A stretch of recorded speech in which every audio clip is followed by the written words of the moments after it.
The day the horrors arrived, humanity completely lost control over the cities. Guns and artillery, once powerful defensive weapons, were as fragile as paper toys before the horrors. They didn't have a shred of deterrent power. They couldn't be killed, nor could the survivors wipe them out. We could only rely on the weak powers of the transcendent sequences, fleeing and migrating day and night without rest, struggling for breath in total despair. We believed the extinction of mankind was only a matter of time. But just as I was on the brink of collapse, the universal upgrade system awakened without warning. While others were fleeing for their lives on foot, I was already safe and sound inside a walking fortress. A rusty old bicycle was upgraded by my hands into an indestructible armored combat vehicle. A leaky, tattered tent could also evolve into a climate-controlled, soundproof, and impregnable mobile shelter.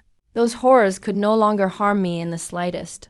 Even those who used to look down on me begged for my protection, hailing me as their savior. I escaped from Jiang City and formed a team with a group of survivors, planning to head to the Shanghu survivor base.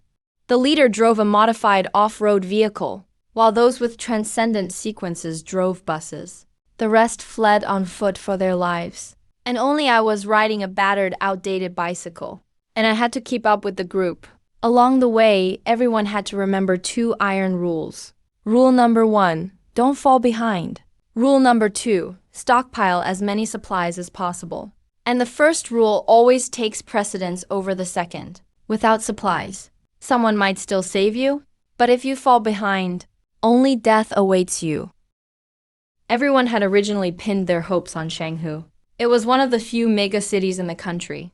Everyone believed Shanghu must have a way to deal with the horrors. But before even reaching the destination, Shanghu had already become a no man's land. After learning all this, I cooked a bowl of steaming hot instant noodles, trying to dilute the dead silence of the atmosphere. By then, a blood-red light had completely enveloped the land. Some kept their voices to a minimum, fearing they might disturb the terrors lurking in the darkness. I took a deep breath, pushing down the nervousness in my heart. The rules of the apocalypse are simple. If you want to live, you have to endure. I wrapped myself in a blanket, preparing to get through the night. A line of text suddenly appeared in my mind. Upgrade. Blanket upgrade requires 129 slaughter points. Confirm upgrade. I paused for a long time before I understood. I didn't awaken any combat abilities, but had gained an upgrade system instead. As long as I had slaughter points, I could upgrade anything I touched. Even a portable camping stove could evolve. But the joy didn't last long, before reality slapped me awake. Because I didn't have any slaughter points. Luckily, a new system message appeared. Given this is the host's first time using the system can loan the host 300 slaughter points. Term: 1 month. I was overjoyed. In this apocalypse, I might be in a horror's mouth tomorrow. I'd be a fool not to take the loan. I clicked accept loan without hesitation. I looked at my vintage heavy-duty bike. The first iron rule is not to fall behind. To me, this crappy bike was my life. I decisively chose to invest all my slaughter points into it. The next moment, an hourglass appeared above the bike. Countdown: 5 hours. When the next day arrived, the system notified me that the upgrade was complete. By the light of the sun, I saw that the old bicycle had transformed into a tricycle. Not only did it have a rear cargo basket for supplies, but the frame also had an added power assist device. People in the convoy looked on with envy, some with greed, others with shock. In this world, any resource is more precious than life, let alone a tricycle that doesn't need a single drop of fuel. Some people used to have cars, but without gas, they were just piles of scrap metal. Right now, ahead of us, 2 jeeps were still driving steadily. Word was, those cars held some tough characters. The most eye-catching one was a little girl who always carried a long sword. Just then, a woman in yoga pants walked over. She had her eyes on my tricycle. Her eyes were filled with greed. I understood her intentions and rejected her flatly. Her expression soured and she was about to get angry, when a burly man quickly spoke up to please her. It was Kangzi. He was a fitness trainer before the apocalypse. He was extremely eager to please, inviting her to sit on the back of his bicycle. The woman's expression softened slightly, but she gave me a harsh glare. She even suggested to Kingsley that he should just snatch my tricycle away. Kingsley looked at my hands and seemed to be a bit wary, but I couldn't be bothered with them, strange as it was. The convoy was moving much faster today than yesterday. But for me, this was no pressure at all. The tricycle's power assist device made riding easier than ever before. I could even feel the sensation in my legs, that smooth wind-like pleasure. Suddenly, a row of houses appeared ahead. The survivors, who had been marching with heads down, immediately looked up. After all, many in the convoy were out of supplies. They could barely hold on. After the apocalypse, most cities became forbidden zones. The more densely populated an area, the more horrors prowled there. Those who fled all the way from Jiang City wanted nothing to do with those terrifying entities again. If it were nighttime, the convoy would definitely bypass such a place. But now it was daytime. Daytime meant a chance. They had to risk it. One quick raid could yield new food and water. So the lead-off road vehicles suddenly accelerated, charging straight toward the town. The convoy seemed to ignite at that moment. Even those exhausted survivors on foot also picked up their pace. But the closer they got to the town, the more obvious the oppressive atmosphere became. Despite being broad daylight, the whole town felt eerie, like a midnight in the dead of winter. A modified off-road vehicle was leading the pack. Just as it was about to enter the town, it suddenly slammed on its brakes. The tires skidded on the ground, leaving 2 deep black marks. A piercing screech followed. While everyone hesitated, a coarse voice rang out. "Quit being such wusses. I'm going in first." Everyone looked toward the source of the voice. There stood a man 6'6", a bruiser weighing over 300 pounds. He squeezed out of a modified off-road vehicle. The moment his feet hit the ground, the entire earth seemed to vibrate. I was stunned for a moment, before realizing how ridiculous this guy was. He didn't care what anyone thought. But like a giant beast, he charged straight toward the supermarket in the distance. The off-road vehicles behind followed suit. What was even more absurd was an old man starting up his mobility scooter and following right after them, shouting arrogantly, "You youngsters are all useless. When I come back out, you'll just have to watch me live the high life." The faces of the people at the scene turned red with anger. For a moment, curses filled the air. Many, provoked by those words, rushed in, but I didn't follow. Instead, I set my sights on the shops lining the street. The supplies in the shops might not be as plentiful as those in the supermarkets, but they're much safer, and they're very close to the village entrance. There's a rule in the apocalypse. If you want to survive, you have to rely on sunlight. As long as you step into the sunlight, those creepy things can't catch you. I came to the entrance of a tobacco and snack shop. Looking through the glass door, there were shelves filled with goods inside, piles of snacks and drinks. I stuffed anything edible or useful into my backpack. Just as I was feeling happy, a chill ran down my spine. Behind me stood a child about 7 or 8 years old. His face was even paler than someone dead for 3 days. His eyes and mouth formed wide arcs, making for an exaggerated, creepy grin. I stumbled and knocked over the counter, trying to escape, only to find that the glass door had already been locked from outside. With a wooden stick, someone was trying to trap me inside.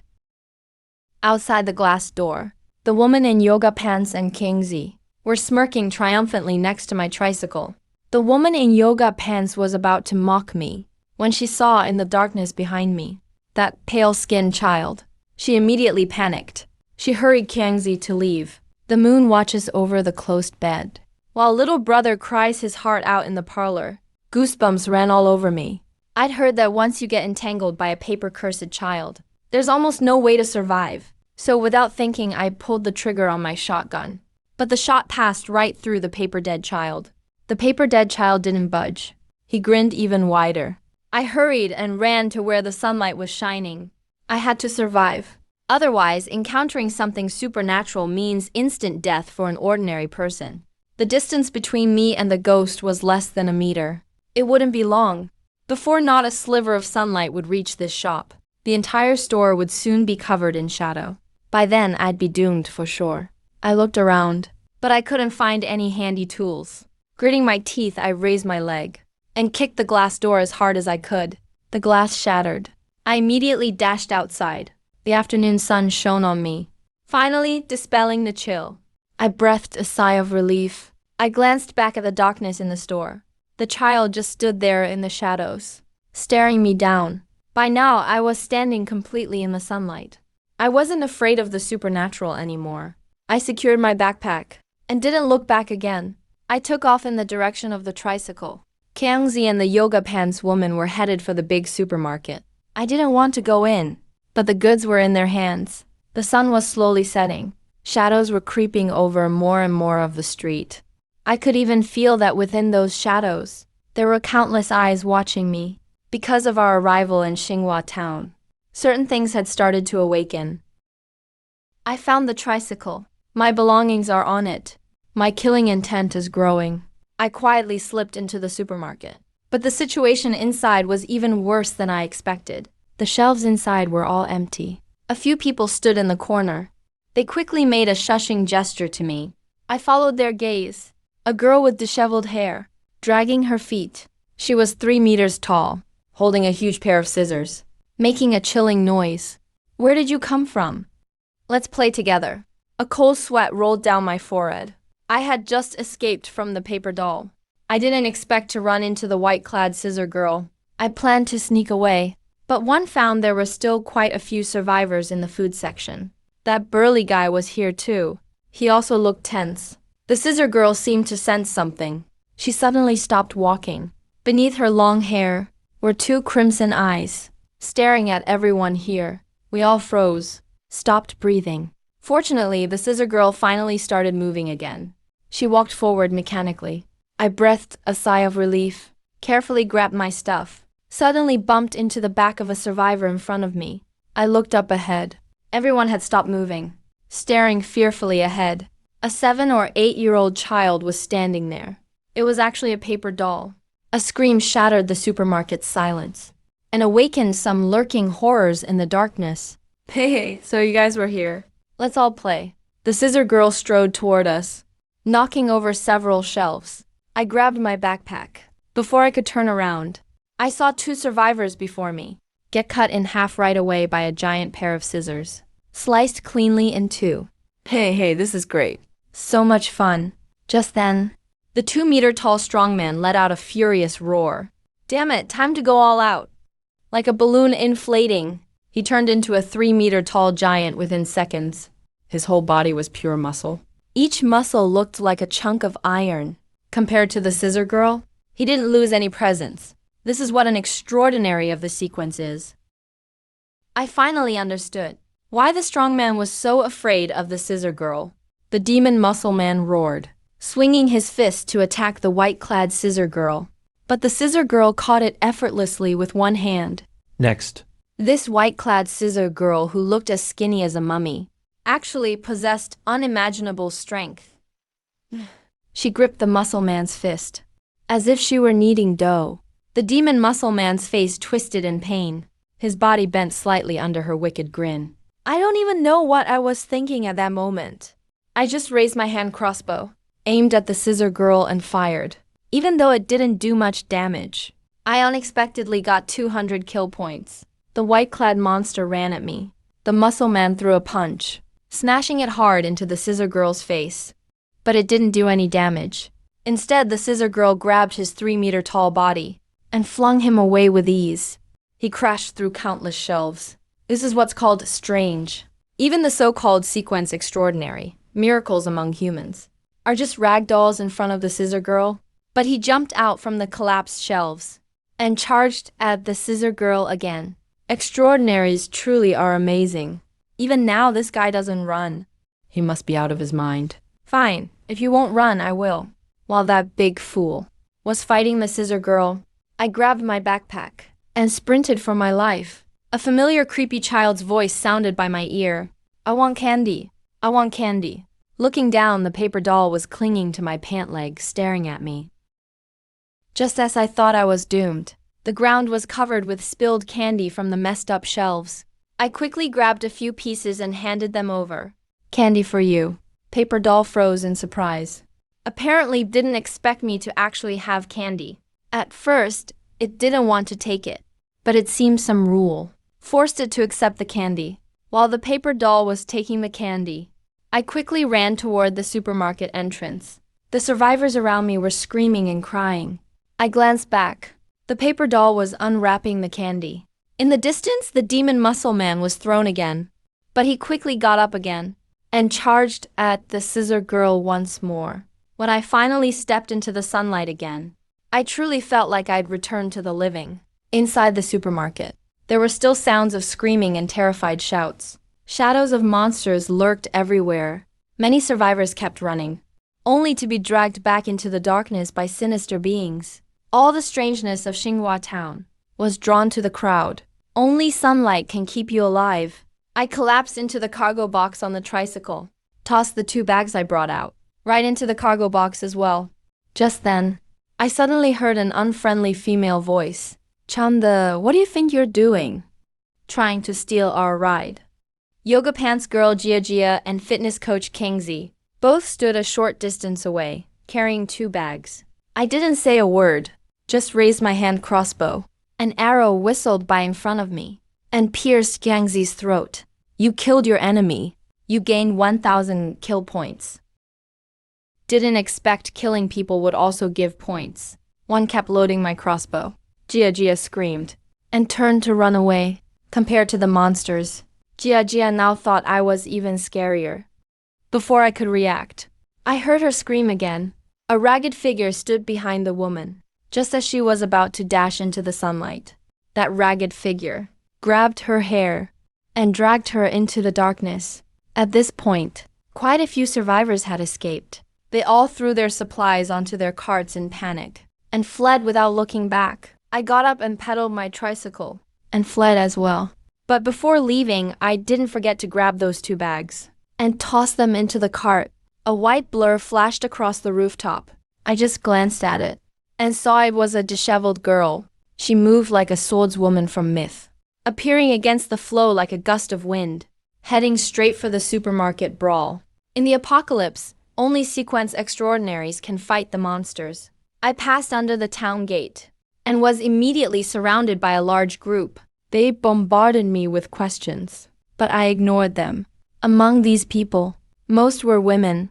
In the apocalypse, the old and children aren't as strong, so it's hard for them to escape from monsters. Surprisingly, adult women are just slightly less fit than adult men, but it's actually easier to survive. At this moment, on the lead modified off-road vehicle of the convoy, a man got off. The man was dressed a bit strangely. He was wearing a hooded sweatshirt and loose jogger pants on his legs, but he wasn't wearing any shoes. The man bent down and grabbed a handful of sand from the ground, then tossed it into his mouth and tasted it. His expression changed instantly, and he said, "Go now. If we don't leave now, it'll be too late."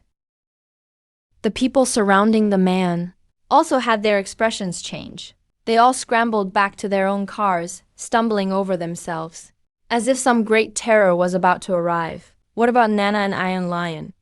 someone asked. "Don't worry, they'll catch up. Hurry up, stop talking." Soon, this commotion from the cars was noticed by the other survivors. Some people started to panic. Some even tried to stop the convoy. "No, my husband hasn't come out yet. You can't leave. Please, I'm begging you. My brother hasn't come out yet. You can't abandon us." The modified off-road vehicles completely ignored their obstacles and floored it, racing away. In a complete change from their usual slow speed, now they were moving extremely fast. The survivors without cars quickly got left behind. Luckily, my 3-wheeler has a power assist device. Even if the cargo bed is loaded with supplies, I could barely manage to keep up. Just then, a swaying bus rushed out of the town. I recognized this bus. It was from the convoy. Before, the bus was packed full of people, but now, looking through the window, it seemed a lot emptier. A survivor tried to stop the bus, but got hit and thrown aside by the bus.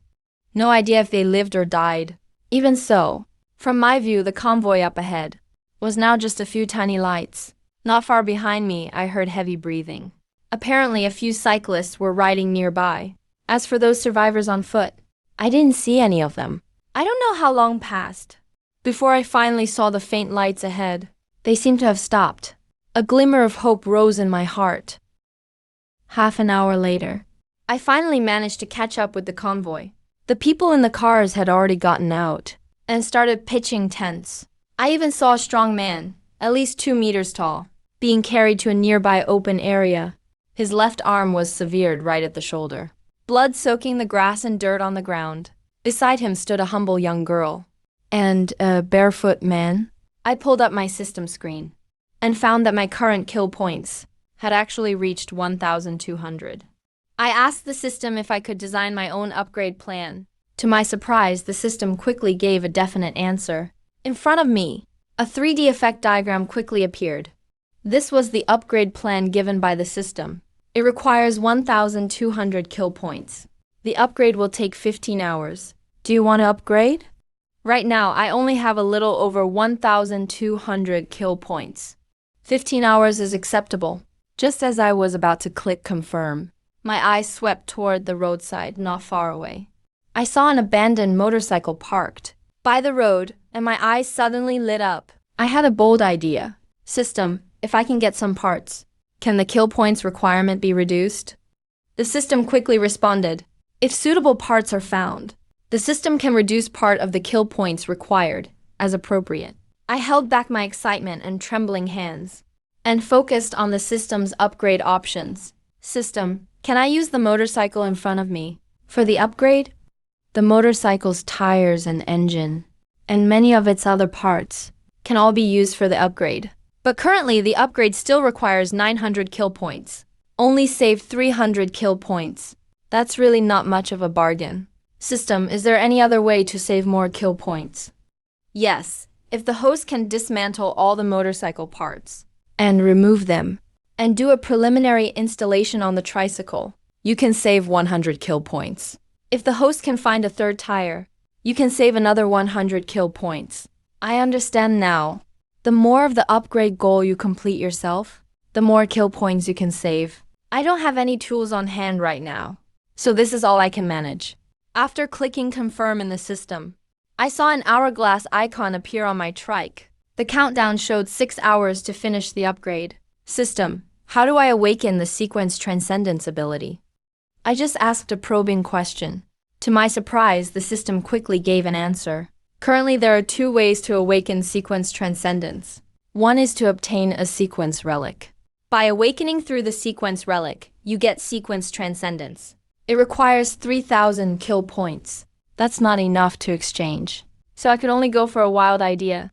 To exchange 300 points with the system for some mysterious black dog blood. Black dog blood is effective against ghosts and can be used to get valuable supplies. The next day, the trike upgrade was completed. The front is a motorcycle, and the loading capacity of the cargo bed was further enhanced. Many people looked at me sarcastically. Bikes used to be great, and now we're even collecting gasoline? Someone wondered. Didn't anyone realize this trike was modified from a bicycle? This guy made his trike look like this overnight. How is that even possible? Everyone was looking at me warily. Just then, a long-legged girl with a high ponytail walked over. She was wearing a pair of boots and hot pants and a sexy crop top on her upper body, with a long sword hanging at her waist. She fixed her eyes on my motorcycle trike. Is this motorcycle yours? Did you awaken sequence transcendence? The survivors around me were in an uproar. I couldn't mention the system, so I just nodded along. It's mechanical type training, the girl said, and then led me toward the other cars. Now I get it. This girl probably thought my system was my training ability. I even saw a uniquely charismatic barefoot young man looking my way, especially after he learned I was sequence transcendent. He gave me a bright, sunny smile. Welcome to sequence transcendence. This is a whole new world. There are 3 sequence transcendents here. The captain is the barefoot young man, Si Chu Che. The guide is Nana from the sequence Beauty. Iron Lion is a big guy from the Sword Immortal sequence and Titan sequence. There are over 100 sequences. Each has its own unique abilities, like battle sequence, support sequence, supernatural sequence. And even each country has its own unique sequence. For example, Xia Nation has Sword Immortal and Celestial Master sequences. The Island Nation has a Ninja sequence and a Godslayer sequence. Being a sequence transcendent doesn't mean you're invincible. It's very hard to kill even a low-level weird sequence. Sometimes it's just plain impossible. That's when I realized humans are still so insignificant compared to the weirds. Si Chu Che smiled at me. Chanda, you're now the fourth sequence transcendent in our convoy. With you on board, our convoy is even safer now. I reached out and shook hands with Chu Che, then asked about the gasoline situation. Chu Che made his position clear. It needs to be exchanged for supplies, or collected on your own. Even if I awaken, sequences can't be given away for free, whether it's Chu Che or the most ordinary person in the convoy. If you want any supplies, either go out and find them yourself, or trade something of equal value. Si Chu Che said. The convoy will soon have an internal trade fair. As long as you pay, you can trade for anything you want. The convoy has a total of 4 four-wheeled vehicles, 2 modified off-road vehicles. One is Chu Che's and the other is Nana's. The bus belongs to the Titan sequence guy who's still recovering. As for the lost car, surprisingly, it belongs to the legendary female celebrity Jo Lan in the convoy. She doesn't have many supplies, but thanks to her pre-apocalypse celebrity halo, there's always a crowd of men with unique looks around her booth. Just as I hesitated about whom to buy gas from, Jo Lan brought out a metal can. She only wanted 8 pounds of rice, cheaper than Chu Che and Nana's 20 pounds. I could tell. She wanted to trade me cheap gasoline for my protection. I directly told her, give me that can of gas, and I'll agree to your request. If you run into trouble, I'll help you. Jo Lan didn't expect me to be so straightforward, but feeling ignored, she could only grit her teeth and say okay. Deal. Jo Lan's younger brother Zhou Zhaoxiao panicked. Without gasoline, our car is just a hunk of scrap metal. Zhou Zhaoxiao stood in front of me, trying to act calm. My sister's can of gas. I didn't say a word. Zhou Zhaoxiao lowered his head and took that can of gas from my motorcycle trike. Some people looked at me gloating, but I didn't really care. If they took it, so be it. It's not like they're the only ones with gas. I went to Chu Che, traded a bucket of dog blood for a can of gas, then exchanged with Nana for an outdoor machete, until the convoy set off again. I became the fourth sequence too. As a transcendent, I could see Chu Che at the front of the convoy. He'd get out of the car, then grab some dirt from the ground and taste it. Afterward, he would seriously point in a safe direction. Maybe that's the pathfinding sequence. Just as I finished eating, the big guy came to find me. His arm actually grew back a bit. I was shocked.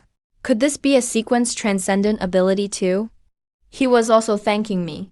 If it weren't for your sword that day, I'd probably be long dead. I told the truth.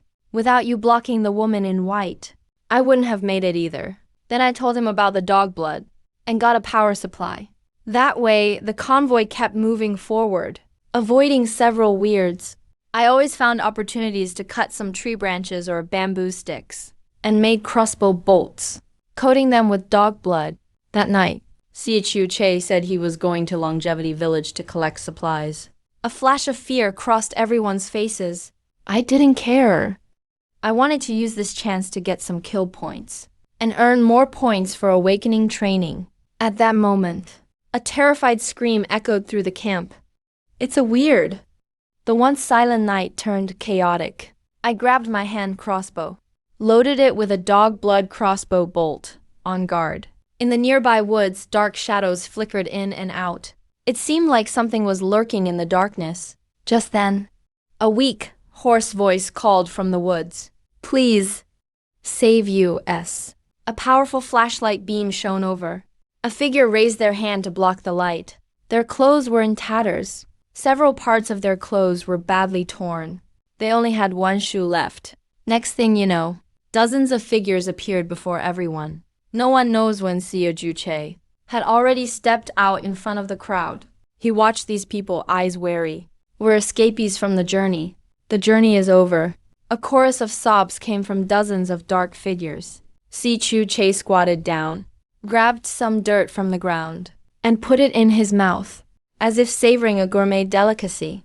after making sure there were no weirds. Si Chu-che said, since you're new, I can give you food for free for one day. After that one day, you're on your own.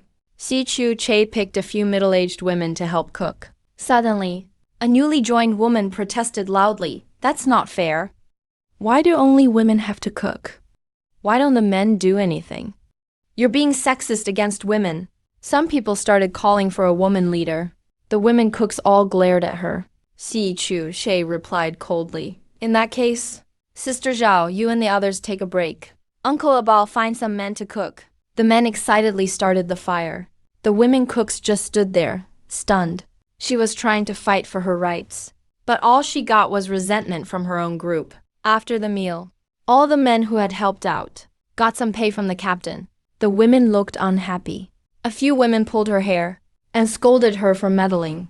Si Chu-che used others to do the dirty work, didn't have to lift a finger, and still managed to punish her. Early in the morning, survivors could only eat rough food. But I was having bacon fried rice. An old woman led a child over, looking at me pitifully. Young man, could you share some of your food with my grandson?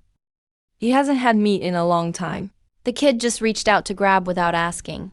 I frowned, but didn't bother arguing back, and let him have some. At night, I was about to go to sleep when Uncle Abal arrived. Mr. Chung, Captain Chu, please come to the meeting. Inside the tent, Captain Chu, the young sword fairy Nena, and the 2-meter-tall strongman Iron Lion were all there. Si Chu-che pulled out a radio And started fiddling with it in front of everyone. The radio serial number is 01257. It's an anomalous object. Si Chu-che turned the radio on. A voice came from inside. 3 months ago, weirdness broke out in Longevity Village. Everyone was killed. No one survived in Longevity Village. Currently, we have relatively complete supplies. Under the big willow tree in the center of the village, there's a small supermarket. There are enough supplies there to make it a priority collection location. The basement in the village chief's house has a lot of reserve food. That can be a secondary collection point. Each villager's house also has some reserve food supplies. There's a well at the village entrance. The water level in the well is contaminated. There are over 100 anomalies in the village that can be drunk. Longevity Village has been rated SS level for danger. Captain Cu stared hard at the radio. He looked a bit nervous, as if the radio would turn into a ghost at any second. He didn't relax until the radio broadcast ended. Only then did Captain Chu finally let out a sigh of relief. First, we'll go to the small supermarket under the big willow tree in Longevity Village. Then head to the basement in the village chief's house. As everyone was almost done discussing, suddenly, Captain Cu's familiar voice came from the radio. Hey, Nana. That brat may look pretty clean-cut, but she's running around like a wild monkey all day. Not very feminine nor masculine. She would definitely be unwanted before the apocalypse. And that Iron Lion, this big guy who knows how his brain works. Everyone knows the price of the Titan sequence's demotion. But being this dumb is rare. That new guy who just joined is hot-tempered and a bit gloomy. I have no idea what goes on in his head all day. This guy was definitely bad news before the apocalypse. I even saw him hit elderly people and kids with my own eyes. My God, what kind of weirdos are even in my convoy? And that actress Jolan, she looked pretty good on TV before, but in real life she's just average. At this moment, I finally understood why Captain Chu was so nervous when he took out the radio. His expression was so tense. Eavesdropping radios don't just listen to the target. They gather information. They can even steal the holder's words. Who knows when Captain Chu said all this? But it ended up being eavesdropped by the listening radio. Captain Chu's mouth twitched. He was about to explain something, but already saw the hot-tempered sword maiden drawing her long sword to get to Longevity Village earlier. The pace was a bit faster today.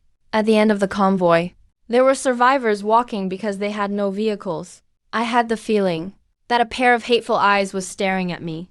But every time I looked back, I never saw anything. At that moment, someone in the team suddenly let out a loud cry of surprise.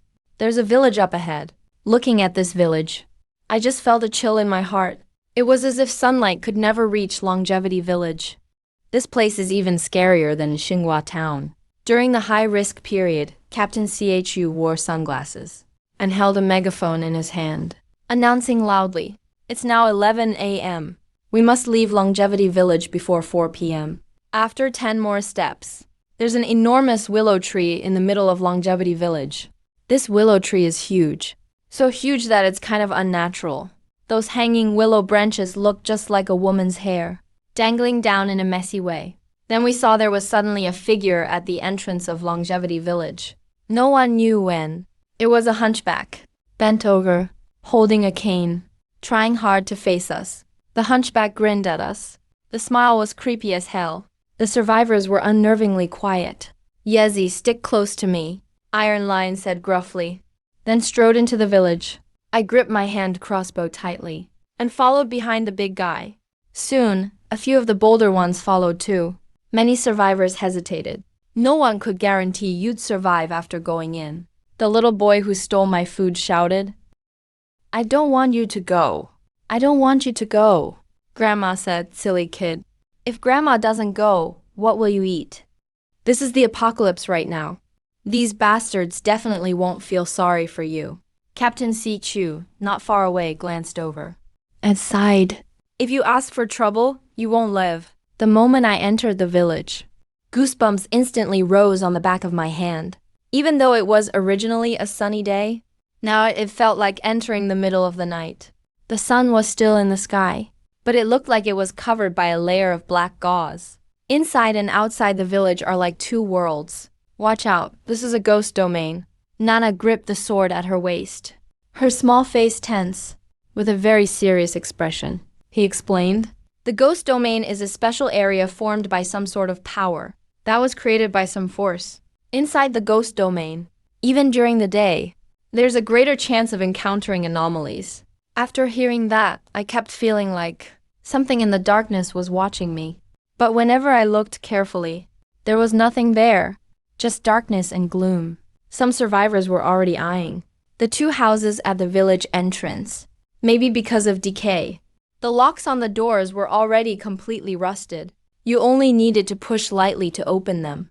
A pitch-black entrance appeared before them. A man with glasses couldn't handle the pressure any longer, turned around and ran toward the village entrance. "No, I don't want to. I don't want to die. I want to leave." Fear can be contagious. Zhou Lan and Zhou Zhogxiao were also ready to leave. That hunchback old man suddenly appeared. I raised my hand crossbow and aimed at him. The hunchbacked old ghost let out a creepy laugh, then said slowly, "I know you came to search for supplies. There's a small supermarket under the big willow tree. Lots of supplies inside. You can go check it out." After saying that, the old man slowly turned and left. Right then, I heard a distant, lingering call. "Save me," that voice said, sometimes sounding distant, sometimes near, as if it came from inside the old man's body. Without thinking, I raised my hand and shot the hunchbacked old ghost with the crossbow. The bloody bolt hit the ghost right in the forehead. You inflicted damage on the hunchbacked old ghost. You gained 100 massacre points. Before I could feel happy, Nana's eyes flashed, and her sword turned into a flash of light and struck the old ghost. She cut that hunchback demon into 2 pieces with one swing. Before the surrounding survivors could get excited, both halves moved like 2 monkeys, dodging the big guy's fists, climbing up onto the nearby roof to escape. Nana hardly stopped Iron Lion from running after them. "Big guy, stay calm. Collecting supplies is more important." All of this happened in the blink of an eye. Several survivors started screaming in terror. "I'm not going anymore. I don't want to die yet." And right after, 2 more survivors left the team and ran toward the village entrance. The atmosphere was extremely oppressive. In the midst of the ghostly realm, everything felt suffocating. It was like walking in another dimension. As we walked on, suddenly, a terrified scream came from behind. "Azia is missing." It was the hysterical sobbing of a disheveled girl. We haven't even reached the Willow Tree Mini-Mart yet. So many problems have already occurred. Zhou Lan couldn't help but feel sympathy watching. She squatted down and tried to comfort her, telling her not to cry. "Maybe Azia already went back. We'll see her when we return in a bit." The girl shook her head frantically. "I don't have Azia. It's not allowed. I can't go on without Aziai. The girl stood up and suddenly ran in the direction they came from. I couldn't shake the feeling that something was off. I suddenly asked quietly, "Have you guys ever seen that girl in our group?" Zhou Zhagxiao instinctively retorted, "How can you be sure we haven't seen her before?" That girl's hair was too long. You really couldn't see what she looked like. While Zhou Zhagxiao searched her memory, she suddenly realized she couldn't even recall the girl's name. I sneered, "This is Changshu Village. In a place like this, a strange girl shows up and follows us. Don't you think that's suspicious?" Zhou Zhagxiao wanted to argue further, but was pulled back by Zhou Lan. "Nana reminded us we need to move quickly. We need to gather supplies before 4 p.m., collect enough resources, and leave Changshu Village." The other survivors, although they didn't know why these transcendentals came here, they knew that following them would definitely make things much safer. Finally, as Tishi was the first to round the corner, he suddenly stopped in his tracks. He swallowed nervously and said in a hoarse voice, "Nana, come here, let me go." I also witnessed a sight I'll never forget. Dangling green willow branches. At the tip of each branch hung a corpse. There was a small house under the big willow tree. A wooden sign stood next to the house. It read Willow Tree Mini Mart. A small door stood beside the sign. The door was wide open. Through the dim light, you could even see the glass counter inside the store. For a moment, everyone was so excited they forgot their fear. One elderly woman wore a look of sheer greed on her face. Outside, a gust of wind blew from somewhere, making the corpses beneath the willow branches sway. I warned everyone to be careful. Do not disturb anything unnatural. Then I entered the mini-mart. This little store was well stocked. Snacks were piled up like mountains. This time, I brought 2 whole backpacks. Without hesitation, I grabbed the cured meat. As I was about to pack the cured fish into my bag, the girl was carrying a backpack taller than herself. It was already half full at that point. That big guy held an enormous bag, scooping everything up wildly. Very soon, the little store had been stripped clean. All the shelves, not even a pack of seasoning was left. Someone said, sounding a little disappointed, "There's still some space in his backpack. After all, it's just a small store." To have this much is already impressive. What should we do? This isn't nearly enough. Nana stepped out and scolded. "Stop arguing. Have you forgotten what's outside? If you want to go back, do it yourself. You all should remember the way back. If you don't want to go, follow us to keep collecting supplies. But remember, anyone who sticks with us has to listen. Otherwise, if something happens, we can't guarantee anything." Just then, a sudden scream rang out. A survivor could be seen, being tightly wrapped by a willow branch, and was quickly yanked up into the tree. Hung up there immediately. Some people finally got scared and ran off. "I have enough supplies. I don't want to keep looking. You go ahead." In the end, the group split into 2. I was with Nana. The other group ran toward the village entrance. Zhou Lan wanted to leave with others, but Zhou Zhaxiao pulled her back. "Sis, let's go with them. It's better than risking our lives." We finally arrived at a big building. It was a 3-story small apartment, covered in gray mist, as if something sinister was hiding behind those big misty windows, watching the group. "Let's go in, we're running out of time." Tishi, with a huge backpack, marched into the courtyard. Naturally, everyone searched the kitchen first, and soon found flour and rice inside.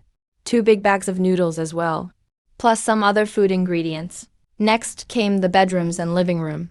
Only a small amount of food staples were found, but I found an electronic watch in a wardrobe on the 3rd floor. When the time comes, I'll trade for a solar charger from CHU Che. Maybe this watch will work again. Just an hour and a half left before we must leave. A cry of surprise drew everyone's attention. "There's a basement here." At this point, the door was already open. A dark opening lay in the direction the boy pointed. Without another word, Nana jumped down first. You could see her flashlight beam wavering in the basement. Soon, an excited shout came from below. "Chanda, Tishi. There are a lot of dirt tunnels down here." Everyone's face lit up with excitement. Hearing those words, One by one, the survivors jumped down. All the dirt-filled bags were brought up, and in my pupils, a hunched figure was standing at the front door on the first floor. He stood there with a creepy smile, watching the crowd. I raised my hand and shot an arrow. You dealt damage to the hunched old man. You gained 100 kill points. Iron Lion heard the sound of my shot. He tensed up and turned around. Yezi, what did you see? I urged the old man to keep following us. It's getting late. We need to leave here quickly. Everyone hurriedly quickened their pace out of the village chief's house. Even Zhou Lan and Zhou Zhaoxiao took quite a lot. Nana glanced at her watch. Her face grew tense too. Only 40 minutes until 4 o'clock. We have to leave the village within 40 minutes. The old lady in the cellar seemed to hear everyone's plan to leave. Her anxious voice came from the cellar. Hey, wait for me. Except for that college student named Zhao. No one paid attention to the old lady. Many people still had a hint of schadenfreude on their faces. With the kind student's help, the old lady still managed to climb out of the cellar. When I saw the supplies on the old lady, I was stunned for a moment. The old lady was covered with supplies from head to toe. She had a huge backpack on her back, a large bundle in each hand, and another one hanging from her neck. Compared to the other survivors, the old lady had gathered the most supplies. Seeing the way the others looked at her, the old lady seemed a little proud.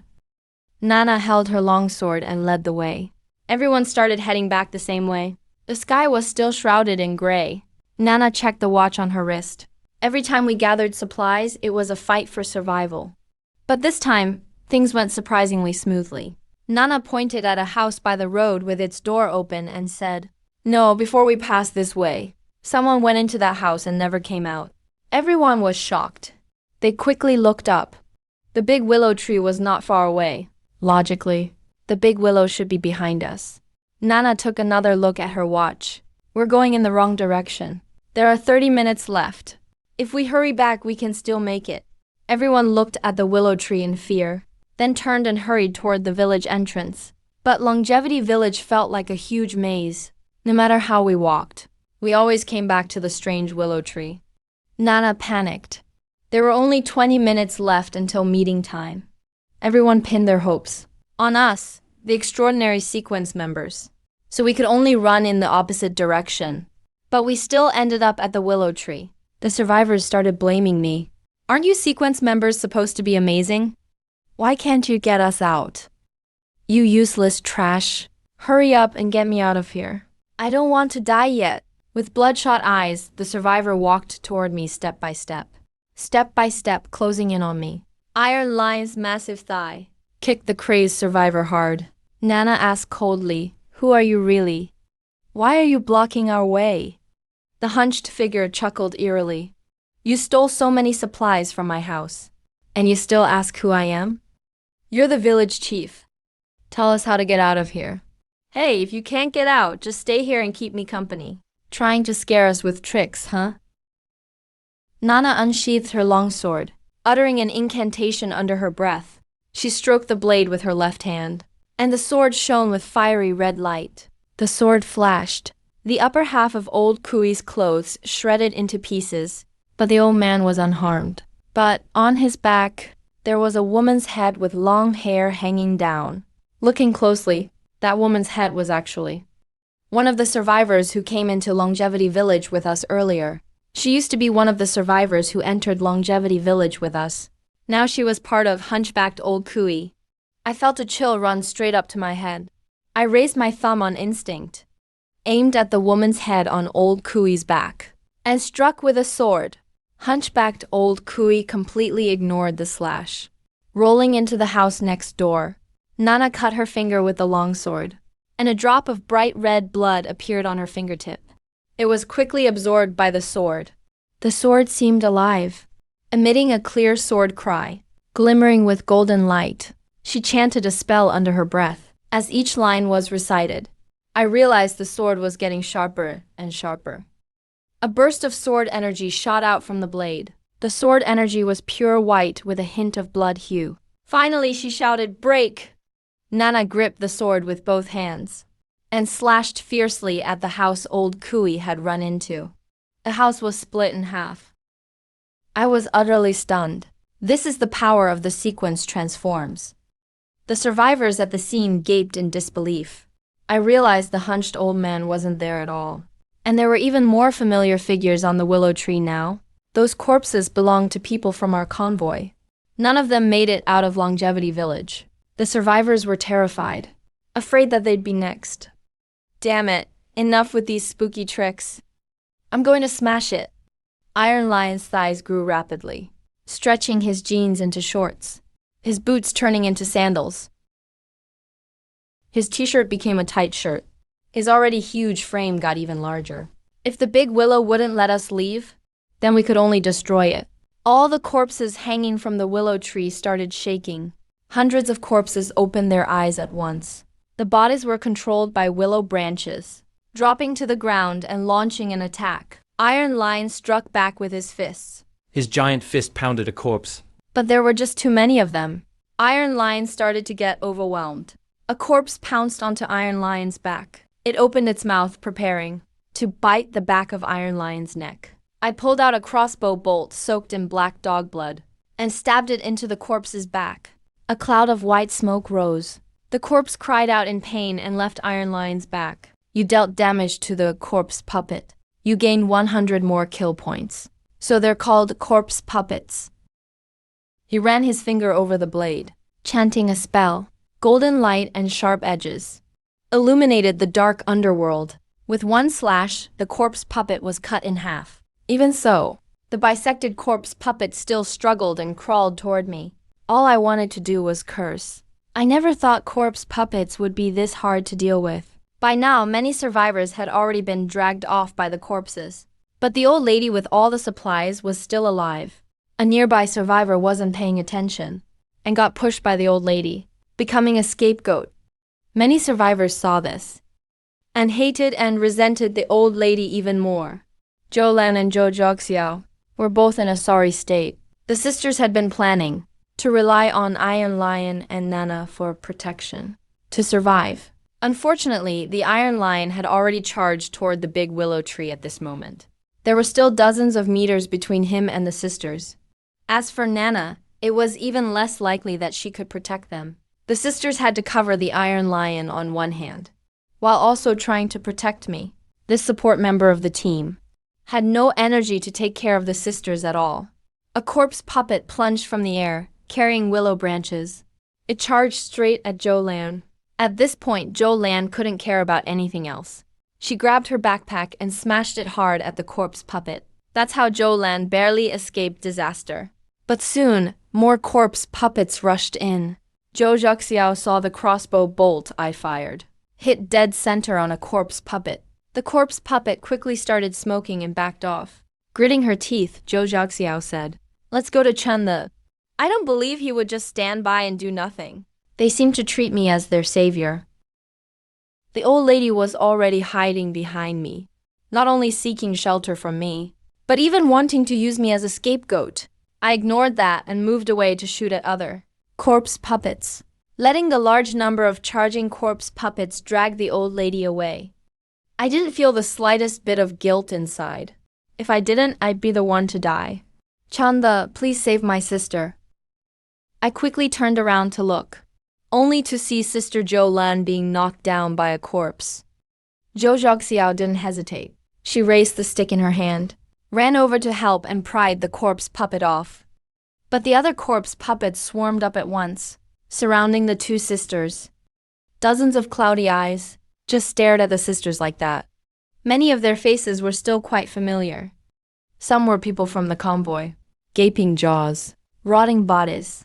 Zhou Lan, gritting her teeth, told her sister, "You run first in a moment. As long as you get to Chanda, even if he doesn't want to save you, you'll still be much safer." Zhou Zhaoxiao grit her teeth fiercely. "Don't talk nonsense. Even if I die, I'll never beg Chanda." A male survivor who tried to escape was tackled by a corpse king and was quickly dragged away. "Chanda," Zhou Zhaoxiao cried out in frustration. My situation wasn't great at this point either. The bowstring was about to snap. I could only hope Nana and Iron Lion would hurry up. The corpse kings were also staggering around wildly. All the survivors immediately turned to look. Beneath the giant willow, as big as a mountain, the 3-meter-tall Iron Lion's muscles bulged all over his body.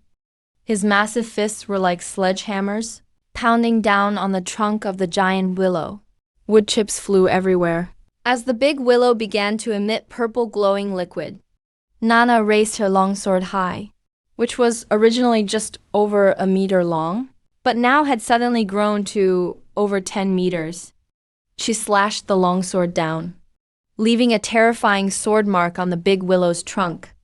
Even more purple glowing liquid gushed out. Strange cries and screams echoed from underground. The whole village began to shake violently. The corpse kings seemed to fall into some kind of terror too, freezing on the spot, like something truly terrifying was about to arrive. "All right," I shouted loudly. My shout snapped the surrounding survivors out of their stupor, and they all turned and ran wildly toward the village entrance with their backpacks. I couldn't worry about anything else at this point. I could clearly feel that with the big willow wounded, some kind of taboo in the village was awakening. But my angry shout didn't sober up the rampaging Iron Lion. The muscle-bound beast, over 3 meters tall, still had bloodshot eyes. His iron fists like sledgehammers, relentlessly pounding away at the trunk of the giant willow. To save or not to save? This question flashed through my mind in an instant. If it were Zhou Lan or Zhou Xiao, I absolutely wouldn't save them. But the two in front of me are supernatural sequence members. If they survive, it will be extremely valuable for my survival later on. In just 0.01 seconds, I made my decision. I aimed my sword at silly big guy's arm and struck instantly. The Iron Lion, enraged, sensed the attack from behind. He reacted fiercely and swiftly. He started chasing me with powerful stomps. Nana saw this, and she felt a bit relieved. She powered her legs and nimbly leaped onto Iron Lion's shoulder. At this moment, the entire Longevity Village seemed to completely awaken from its sleep. Starting from the center of the village, countless willow branches began to wildly surge toward the fleeing survivors. One survivor who ran a bit slower had his ankle firmly grabbed by willow branches. He was instantly dragged into the darkness nearby. A brief, tragic scream sounded and then fell silent. Several thick willow branches blocked my path too. I raised my hand and slashed with my sword. The crossbow bolt, soaked in dog blood, pierced the willow branch precisely. The willow branch jerked and shrank back immediately. But just as I was about to relax, I suddenly felt my ankle tighten. My whole body was hoisted upside down by a powerful force. But just as I was about to relax, I suddenly felt my ankle tighten. My whole body was hoisted upside down by a powerful force. I panicked for a moment, and then quickly calmed down.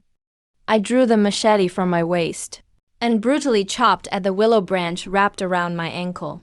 Since I got this machete, I've often soaked it in black goji berries. It's actually somewhat effective against these strange things. The willow branch let out a piercing, buzzing sound, and released me. I landed heavily on the ground. The pain made me grimace. "Grandpa, get on!" Iron Lion's booming voice rang out. His huge palm scooped me up directly and threw me onto his shoulder to hold on tight. "I'm going to speed up now." I gripped Iron Lion's taut muscles tightly and only heard the wind whistling past my ears. The village entrance came closer in my view. At that moment, Chu Che outside the village checked his watch. He frowned deeply. The agreed time had already exceeded by 21 minutes.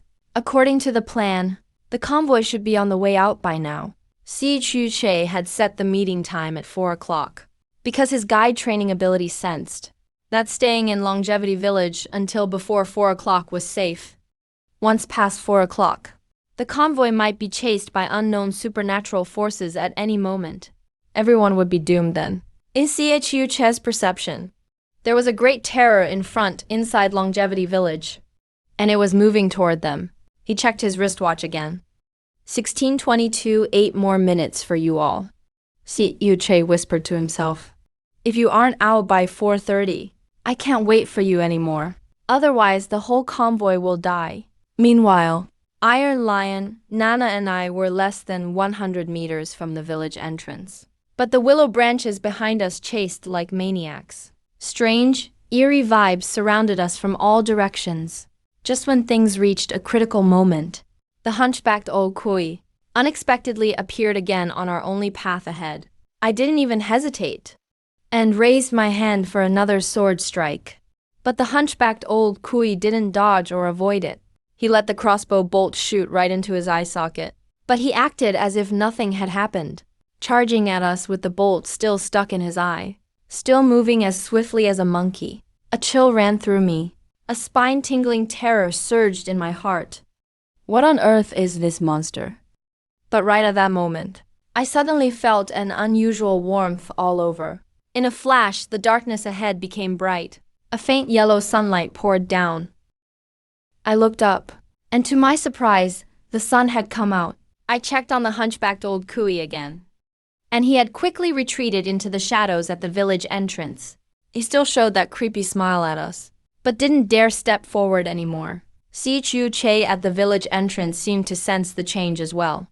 He bent down and tasted the soil under his feet again. Then his face turned serious and he yelled, "Go now!" Everyone used their last bit of strength to escape onto the bus. I turned to start my tricycle, but when I twisted the handle, I found it was actually out of gas. Just as I was getting anxious, Uncle Bao came running over holding a can of fuel. Biggie I quickly thanked him, hurriedly refueled, started the tricycle, and finally caught up with the convoy. Along the way, the more I thought about it, the more uneasy I felt. There were about 40 survivors who entered Longevity Village. Almost 50 people, but in the end, only around a dozen made it out. The atmosphere in the convoy was extremely heavy. I could clearly sense the nearest supernatural entity was still over 20 kilometers away from here. But the terrifying howls were already faintly reaching our ears. I didn't dare waste any time and sped up my tricycle. Those on foot couldn't keep up with the main group at all and had already been left far behind. Who knows their fate? The entire night, the convoy kept changing directions, desperately trying to evade the supernatural pursuit. It wasn't until the next day, when the sun was completely up, that the convoy finally stopped in front of a road sign. I got off, and after reading the road sign, I was instantly shocked. I had actually arrived in Yanzhou. Before me was an endless desert. Even though it's winter now, it's unusually hot here, just like midsummer. But I had no time to pay attention to this anomaly. Since entering Longevity Village, my stamina and mental state had been completely drained. I took out a slice of bread from my backpack, shoved it in my mouth, washed it down with several gulps of mineral water, barely regained some strength. I then randomly opened my system panel. And as soon as I looked, I was instantly overjoyed. This trip to Longevity Village actually earned me 7,000 killing points. I didn't hesitate and redeemed a sequence injection the next second. A glass syringe appeared in my hand. Inside was a blue liquid medicine. Looking mysterious and wonderful, I walked a bit farther away, avoiding everyone's gaze, then injected the medicine into my arm all at once. There wasn't the intense pain I imagined. Instead, it felt warm and comfortable. The exhaustion in my body faded rapidly, and my strength slowly returned. But half an hour went by, and I still didn't feel any sign of awakening the sequence. I couldn't help but ask the system in my mind, why haven't I noticed anything? You are in the process of awakening. Please be patient, host. The system's prompt sounded right on time. I had no other choice, so I found a shady spot nearby to sit and wait. Feeling bored, I suddenly thought, why not use killing points? And directly ask the system to exchange for an Apocalypse base vehicle. But when I searched the system panel for the option to redeem the Apocalypse base vehicle, that long string of zeros makes me dizzy. That's not something I can even dream of right now. The desert climate is really uncomfortable. It's hot and dry. I rummaged around in the cargo bed of the three-wheeled motorcycle. Finally, I found a hooded sun protective jacket. As for pants, I only found a pair of big shorts. There were still quite a few clothes from that woman who wore yoga pants earlier. Looking at these women's clothes, An idea flashed in my mind. Why not use these clothes to make a sunshade for my vehicle? I immediately opened the system, thinking about my idea. The next second, a virtual image of a beautiful black sunshade canopy appeared before my eyes. This sunshade canopy can cover the entire three-wheeled motorcycle. It even has a rainproof function. I chose to confirm immediately. Redeem. The clothes in the cargo bed instantly decreased by more than half. On top of the three-wheeled motorcycle, there was also an hourglass, counting down, showing 5 hours until the upgrade is complete. I got up and headed toward the bus, hoping to find something else to make a sunshade for the bus. Most of the survivors on the bus were sound asleep. The driver was a young man with glasses, around 30. Everyone called him Old Lee. Seeing me arrive, Old Lee got off the driver's seat to greet me. This was my first time riding someone else's vehicle since the apocalypse. Walking into the bus, I saw that the cabin had been modified. There was a huge bed at the very back of the bus, almost taking up the whole lower half of the cabin. Iron Lion was lying on the bed, fast asleep, with drool at the corner of his mouth. The Titan sequence may be powerful, but every time he transforms into a giant for battle, he uses up a massive amount of energy. So after fighting, he falls into deep sleep to recover his strength. In the middle of the cabin, I found a shady seat to lie down. My eyes drifted to the countdown on the bus ceiling, counting down the seconds, waiting for Captain CHU, to wake up. When the time comes, it'll be time to distribute the supplies brought from Changshu village. Just then, I caught a glimpse out of the corner of my eye at the end of the highway. An elderly mobility scooter was slowly approaching. Once the vehicle got closer, I saw that the driver was Old Zhang. So many people died in Changshu village, yet Old Zhang survived. Some luck. What's even crazier is this old guy seems to have plenty of supplies. After parking his vehicle, he directly took several solar panels out of the elderly scooter, spreading them out over a large area of sand.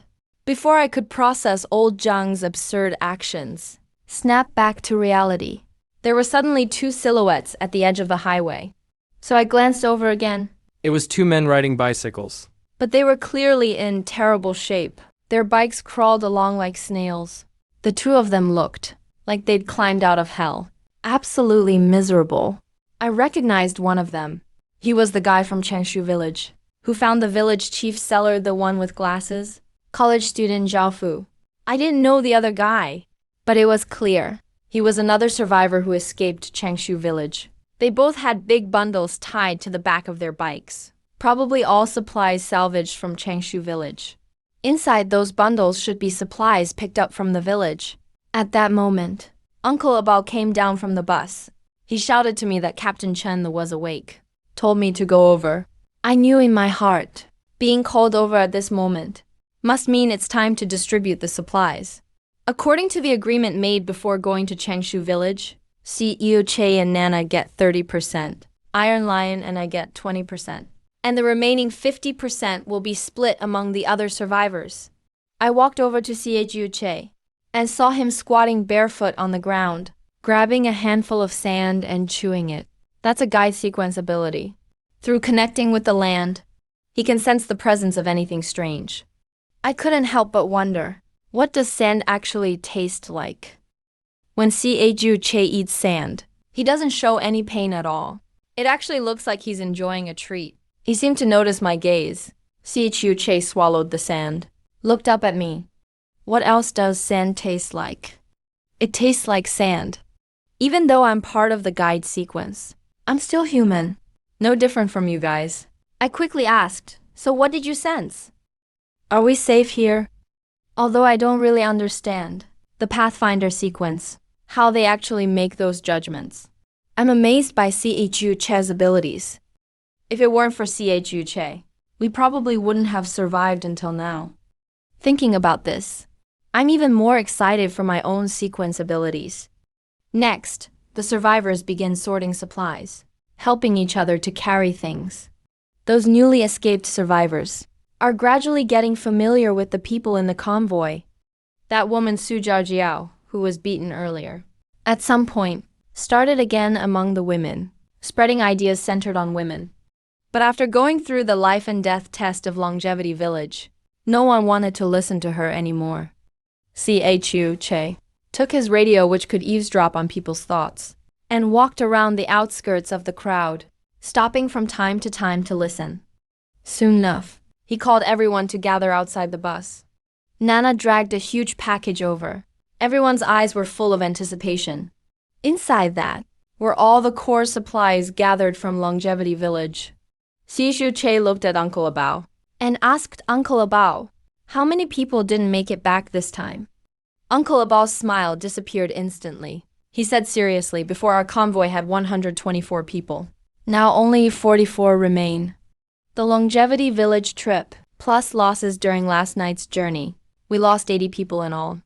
This kind of death rate, before the apocalypse, would absolutely be shocking national, even global news.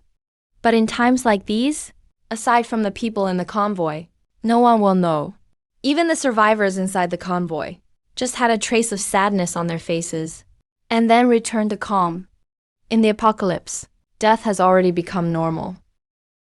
What exactly happened in Longevity Village? How did we lose so many people? Chu Che finally had time to ask this question. Nana stepped forward and detailed everything that happened since entering Longevity Village, telling the whole story. During this, one added a few details she missed, like that strange girl who appeared and disappeared suddenly, and the bizarre actions of Hunchback Lao Kui. Chu Che, Uncle Abao, and Old Li all listened carefully. When they heard that in the center of Longevity Village, there was a big willow tree hanging full of corpse revenants, Uncle Abao and Old Li both turned pale. As ordinary people, just imagining the scene made their skin crawl, especially when they heard that on Hunchback Lao Kui's back, there was an actual female human head. The two couldn't help but shiver. You said Hunchback Lao Kui didn't actually attack you. Chu Che suddenly raised this key question. I nodded. That's right. He just seemed to be observing us the whole time. And he could speak. He could think, so obviously he had some intelligence. I paused and thought about it for a moment, then said heavily, I have a guess. The weird beings seem to be getting stronger. They might even be developing intelligence. As soon as I said this, everyone present froze. Their bodies went cold. Just one bizarre being is already so hard to handle. If they become intelligent and learn to scheme and set traps, humanity in this apocalypse will have an even harder time surviving. Uncle Abao was the first to break the silence. Forget it, let's not think about it. Anyway, the world is already like this. How much worse could it get? He changed the subject. As for the supplies gathered from Longevity Village, let's divide them up quickly. Iron Lion hasn't woken up yet, so Old Li will collect for him. According to the previous arrangement, I got 20% of the supplies, piled up beside my three-wheeled motorcycle, looking like a small mountain. It took me quite a while to carefully pack all the supplies into the cargo bed, stuffed to the brim. It also made me feel a bit safer. Time ticked away bit by bit. Soon the snow moon rose again. I looked up at my three-wheeled motorcycle and saw the hourglass on the roof. Its countdown just finished. The vehicle upgrade was completed. What I saw in front of me was a totally different three-wheeled motorcycle. The cargo bed now had a patched-together canopy. It was pretty special, made from strips of jeans and pieces of t-shirts stitched together. It looked a bit rough, but was surprisingly sturdy. Wow, Chanda, is this your new ride? Just then, Nana's exaggerated gasp came from behind me. She was holding a can of beer, walking over, circling my three-wheeler and looking it up and down, making clicking sounds. It used to be a beat-up bicycle, and now after such a short time, I can't believe it turned into this. Looks like the mechanic sequence is way more powerful than I thought. If you can survive the apocalypse, you might even turn the tables. Chanda, you're a living proof. When the girl said this, her voice was a bit low, with a hint of hidden envy in her eyes. The moment she spoke, I suddenly felt a change in my eyes. The previously dim night became bright as day in my vision. I could see things far away clearly, not far off. A woman in a trench coat followed a creepy old man and got into that mini car with him. At the same time, my hearing got much sharper. The creepy laughter coming from the mini car. I could vaguely hear most of it.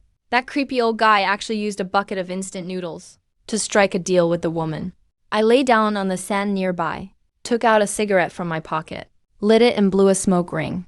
After blowing several perfect smoke rings, I finally realized something was off. How could a person blow such round smoke rings? I quickly asked in my mind. Sequence awakening complete. The system notification sounded in time. For a moment I felt like I had endless power. My consciousness soared into a cosmic galaxy. Everything around me became incredibly clear. As my body strengthened, a flood of information poured into my mind. Supernatural Path Rouge Apostle Sequence 1. Way. I subconsciously took a deep breath. Smoke shot out of my nostrils. Within a meter around me, a faint cloud of smoke quickly spread. The smoke felt like an extension of my body. I could control it, lingering nearby for a long time. Although this sequence didn't increase my attack power directly, I'm already quite satisfied. First ability, Smoke. This ability gets stronger as the sequence level rises. Once you reach a higher sequence, a single breath can spread smoke for kilometers around. Whether it's hiding my presence or disrupting the enemy, it's extremely useful. I felt a flicker in my heart. A strange light flashed in my eyes. The smoke around me began twisting and struggling. A rough little bunny shape appeared within the smoke, but it quickly dissolved into chaotic mist. This is my second ability, Smoke. Primary plastomorph smoke can take any form. The more familiar the target, the higher the chance the morph will succeed.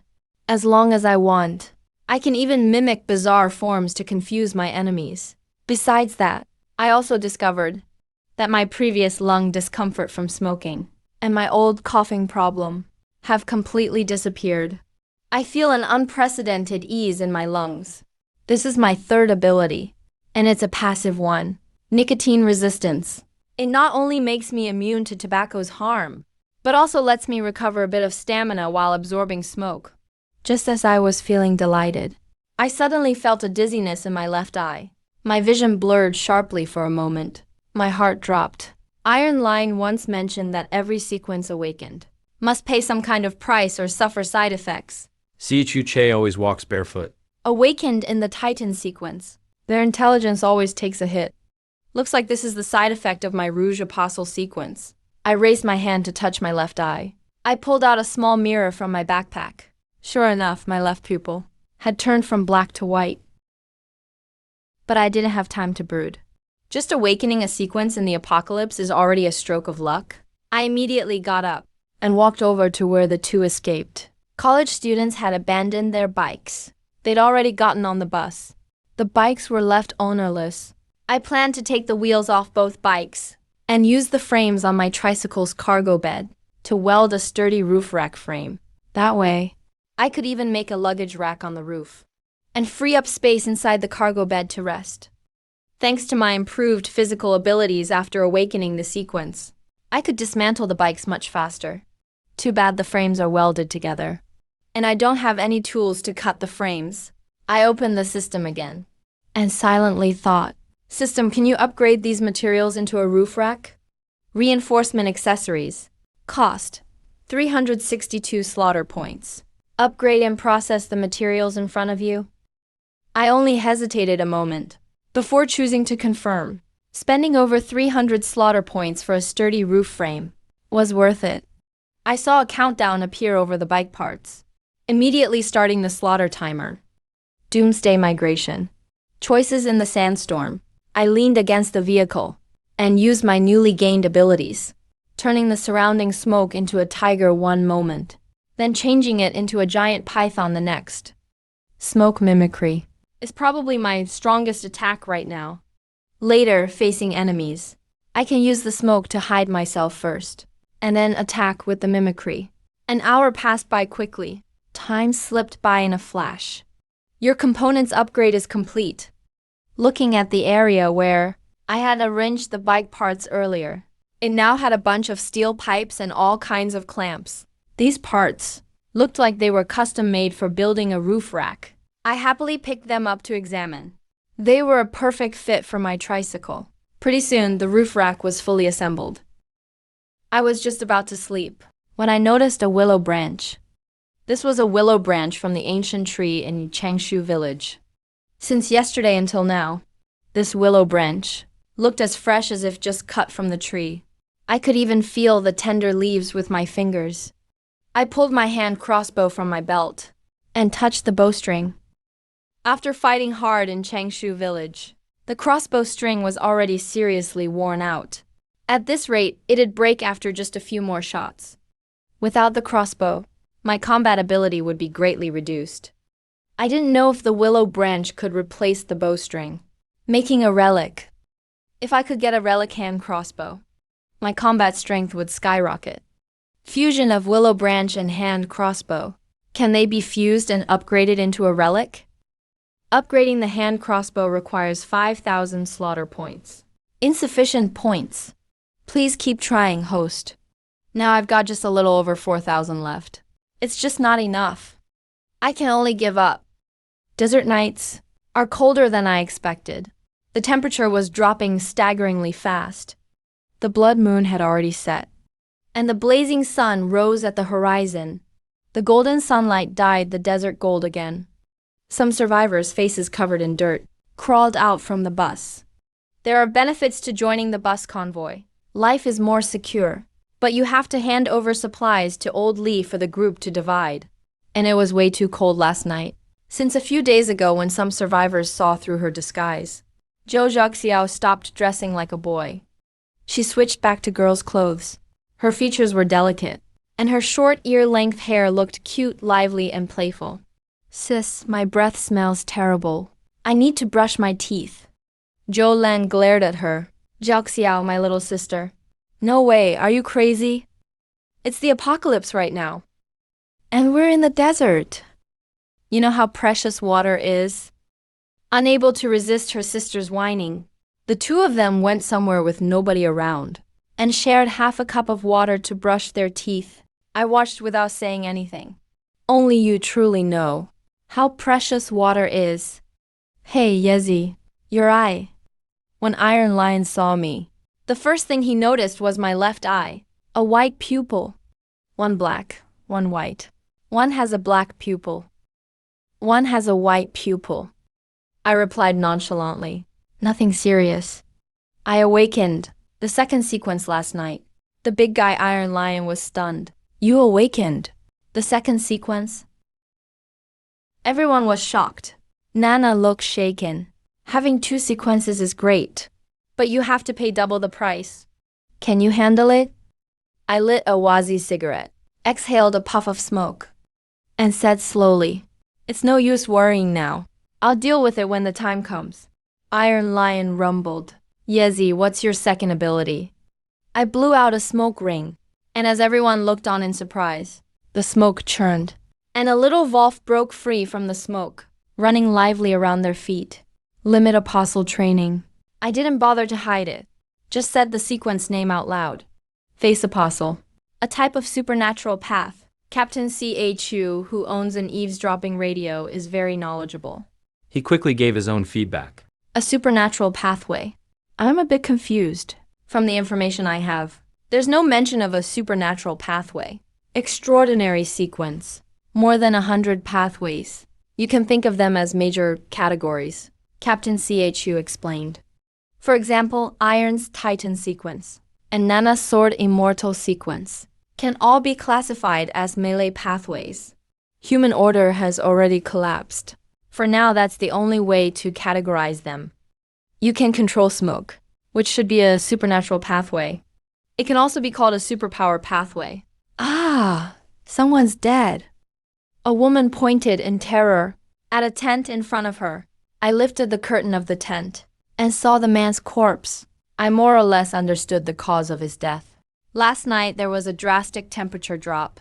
The man didn't have enough warm clothing. He froze to death in the desert night. Getting on the bus, although it seems comfortable, you have to hand over all your supplies and let the bus manage them centrally. Without supplies, It means you've lost your freedom in the apocalypse. In the midst of the apocalypse, having supplies means having everything. To some extent, it's even more free than before the apocalypse. If I had no supplies, I might have been the one who died last night. After buying a proper burial for the man, the convoy set out once again. After upgrading the car canopy, the tricycle gained at least several dozen pounds, combined with the wind resistance from the canopy. Even if I maxed out the throttle, I still couldn't keep up with the convoy ahead. Even that sleazy old man's old Tongle was faster than my tricycle. And as the vehicles continued to be upgraded, the problem with the chassis beams became increasingly severe. Just as I was planning how to get another motorcycle. In front of the convoy, a dozen or so vehicles were jammed up on the desert highway. It looked like a massive traffic accident. Captain Si-Shu grabbed a handful of sand off the ground and stuffed it into his mouth to chew. Nana looked warily, as if worried about ghosts. Si-Shu shook his head. No ghosts, that's easy enough. Zhaofu, go take a look. Iron Shi grumbled in his deep voice. The first half was said to the group, and the second half was shouted back into the bus. The college student with glasses gets off the bus. He rode a motorcycle. He rushed forward quickly. I recognize that motorcycle. It's the same one from this morning. I just don't know how that motorcycle ended up in the college student's hands. Soon Zhaofu came back, with a strange expression on his face. What's going on ahead of Zhaofu? Iron Lion asked. Iron Lion, Captain. Sister Na, Wild Brother. There's nobody in the car ahead. Iron Lion decided to move forward slowly to check. But I was feeling a little excited inside. If only we could get an off-road vehicle and upgrade it. There's a Wrangler not far away, but it's already flipped over. The system is monitoring the vehicle's condition. Vehicle integrity 69%. Complete repair required. The vehicle can't be driven right now. Full repair will take 7 days and 12 hours. It'll require 13,728 kill points. I get a sudden headache, so I can only look at the trunk. I dismantled it quickly and violently. I found 2 30-liter fuel drums. I hurriedly opened the gas cap of the car, found a hose in the trunk and started collecting. Until the second 30-liter fuel drum was full, I continued to pick out suitable vehicles. This is a Japanese-made off-roader with a cowhead badge, but it needs half a day to repair. No way to switch vehicles directly. I thought about taking out its parts. Then a rumbling noise reached my ears. I turned to look. It was Iron Lion, that big dummy. The big dummy transformed into a 3-meter mud giant. He forcibly pulled a yellow school bus out of the sand. My eyes lit up. Switching to Iron Lion's big bus wouldn't be bad either. Before I could say anything, the sand in the distance moved. A rotten desert lizard lifted its head out of the sand. It seemed to have received some kind of information. The decayed desert lizard turned and rushed off into the distance, moving extremely fast. Captain Si-Shu looked very serious. There was even a hint of panic on his face. Dead, they're all dead. Not a single one can escape. Uncle Abao had just put a barrel of gasoline in the trunk. Then he noticed something was wrong with Si-Shu's expression. Even that odd radio started making creepy sounds. Uncle Abao alerted everyone. Now, immediately. Move out now, Captain Si-Shu yelled. There's no time. Move out right away. Uncle Abao realized how serious things were. He immediately jumped into the car. All convoy members, now immediately, set off right now. The other survivors saw this, and immediately looked panicked. Everyone rushed to their own vehicles. Old Li was waving to Iron Lion, signaling him to get back to the vehicle quickly. I glanced at Iron Lion, then looked at the distant cowhead badge off-roader. Iron Lion helped me once. I didn't want to give up. Seeing Iron Lion had already expanded to a 3-meter-tall giant, he reached out and grabbed the engine from the front compartment. He yanked it hard. The engine came out cleanly. All 4 wheels were taken off too. But I still wasn't satisfied. I looked at the distant cowhead badge off-roader, so I used a rope to tow the Duojiao fish head. Miss Jojo, look at Chun he's like a snake trying to swallow an elephant out of greed. Even Zhou Lan's tricycle was full. She definitely won't be able to move. But I wasn't worried at all. The smoke kept swirling. A horse made out of smoke galloped forth. Two smoke-made ropes stretched out to the tricycle's frame, binding the smoke. You're so long. The horse raised its four hooves and sped up. But I have energy limitations. The horse can run very far. It starts to dissipate. Only about 10 minutes. I already felt dizzy. Until the convoy reached the next camp again. Many survivors looked toward me, with eyes full of envy. Iron Lion handed me the engine. To thank him, I used 500 kill points to fix his bus. After a good meal, I started thinking about the 2-ton engine taken off the Duojiao fish head, and those 4 all-terrain tires. The Duojiao fish head is an electric car. With this 2-ton engine, I'll be able to assemble a hybrid vehicle. I confirmed the upgrade plan in the interface. A sand timer countdown appeared above the tricycle. But when I checked 14,000, kill points spent, 6,000, left, 8,000. Upgrading the special item will take another 5,000, left, 3,000. I had 14,000 before. Now suddenly only 3,000 left. The temperature dropped. The survivors used their own ways to stay warm. I still wanted to trade with CHU for solar panels. With these solar charging panels, not only the electronic watch found in Longevity Village before can be used, but my Apocalypse pickup can also run on electricity now. Captain CHU raised an eyebrow. Chunda, you never come to me unless you need something.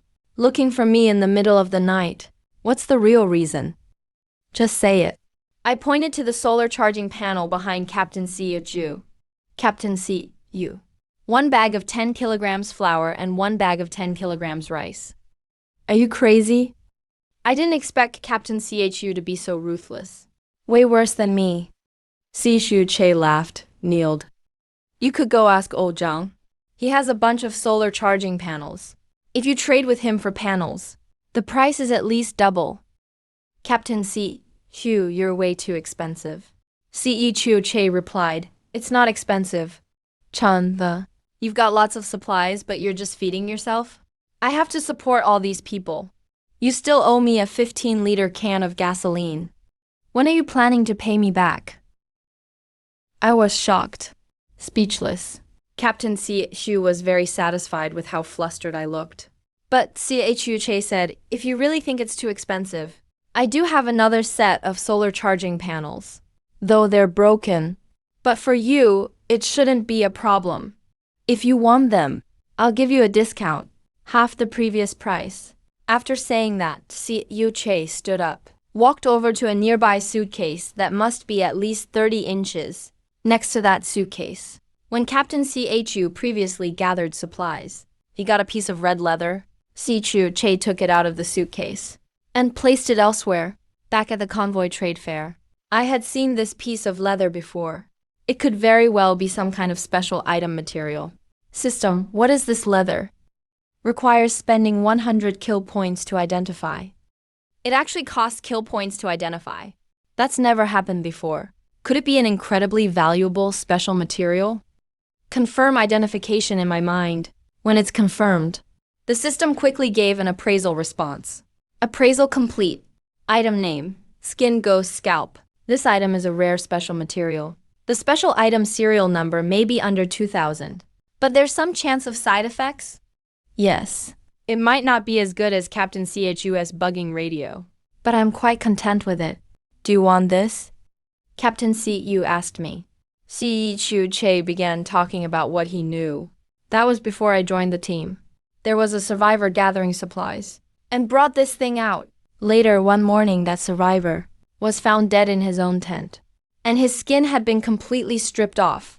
Afterward, that skin ended up in CU Che's hands. I ended up paying a ton of supplies, just to exchange for this piece of red skin and a solar panel. Old man, don't blame me for being ruthless. I'm a man who has to support an entire convoy. This little bit of supplies is barely enough. CHU Che said. I was just about to organize the tricycle when I saw someone shivering next to the tricycle, appearing right by its side. Sulina slowly lifted her face. Sulina, I'm here to warn you. Someone wants to harm you. You need to be careful. She looked pitiful and vulnerable. It made people's hearts ache.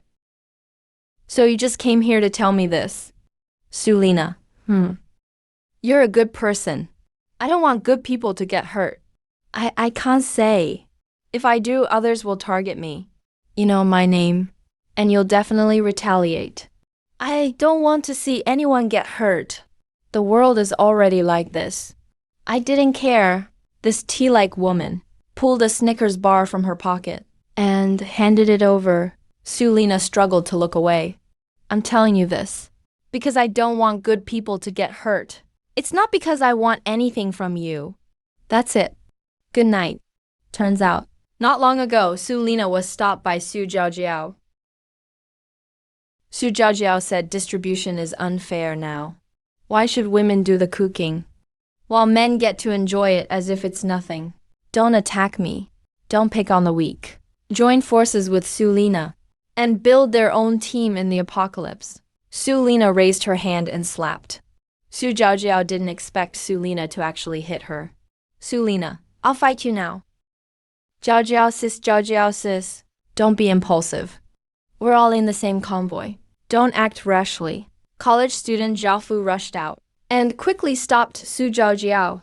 Sulina showed just the right amount of panic, which made the male survivors all feel bad for her. Jiaojiao, don't be upset.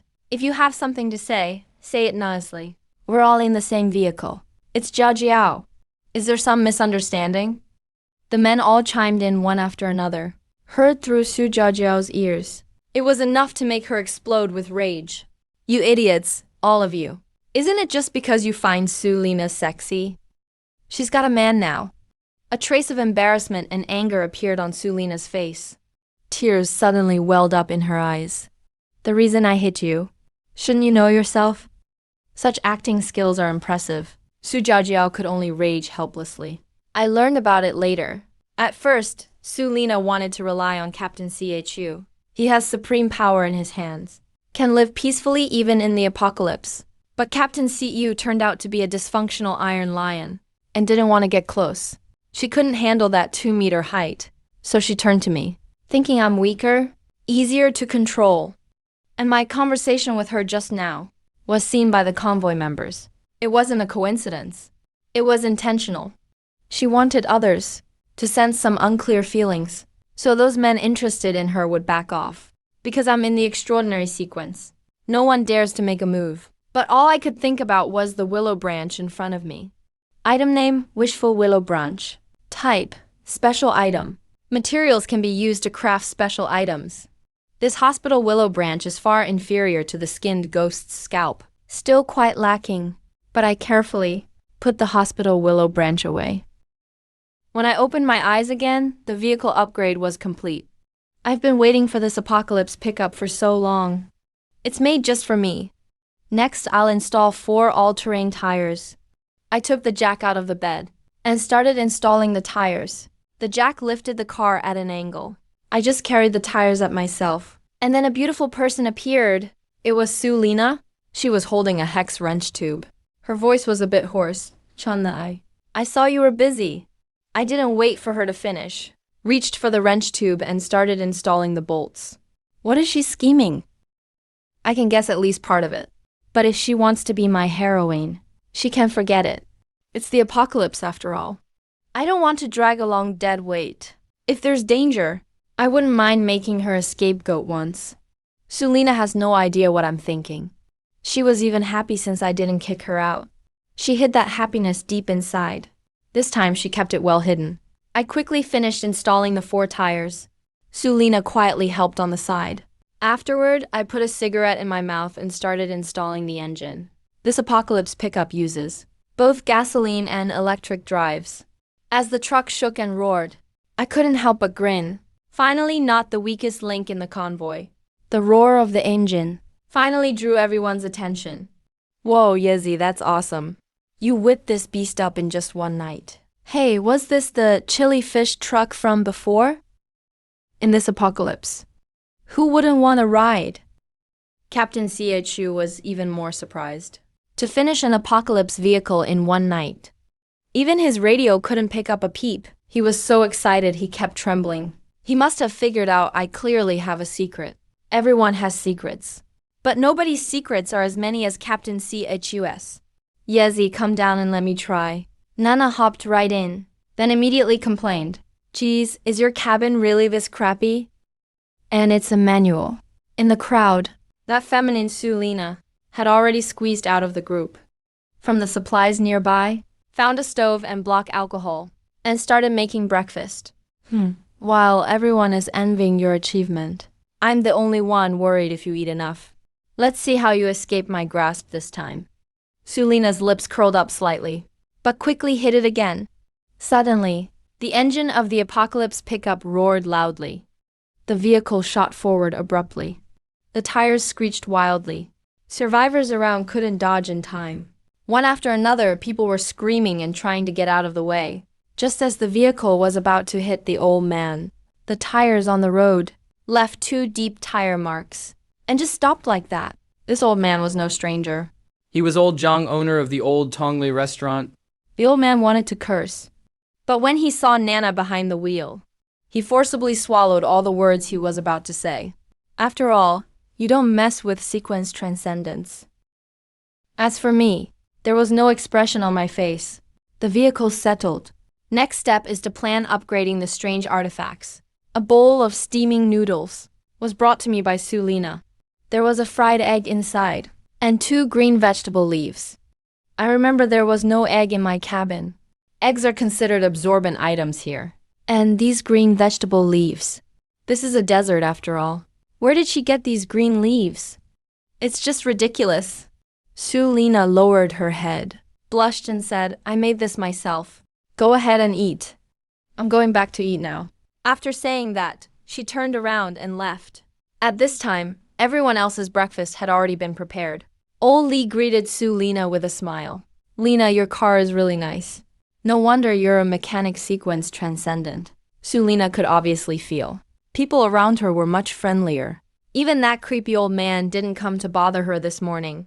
I took out my broken machete handle and the willow branch from the hospital yard, along with the skin from the flare ghost. System. Fuse flare ghost skin and machete. How many kill points are needed for the upgrade? It requires 30,000 kill points. It'll take 86 hours. I gave up using the flare ghost skin as artifact material and shifted my focus to the machete. Added black dog's blood to the machete. Upgrade requires 5,500 kill points. I clicked agree without hesitation. A countdown hourglass appeared above the machete. 12 hours, take note. Attention, departure in 10 minutes. Departure in 10 minutes. Uncle Abal's loudspeaker sounded again. I climbed into the driver's cabin. It's the very first Apocalypse migration for the brand new pickup. About to begin. The convoy started. The lead vehicle was Captain CHUS. The car body was painted red.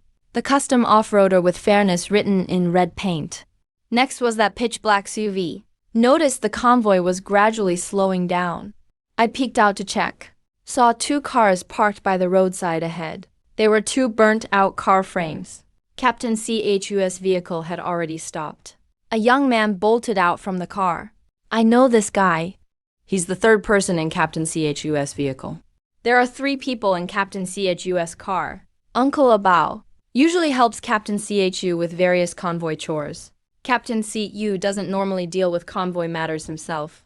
This Zhao Wang is considered Uncle Abao's assistant. Sometimes helps drive.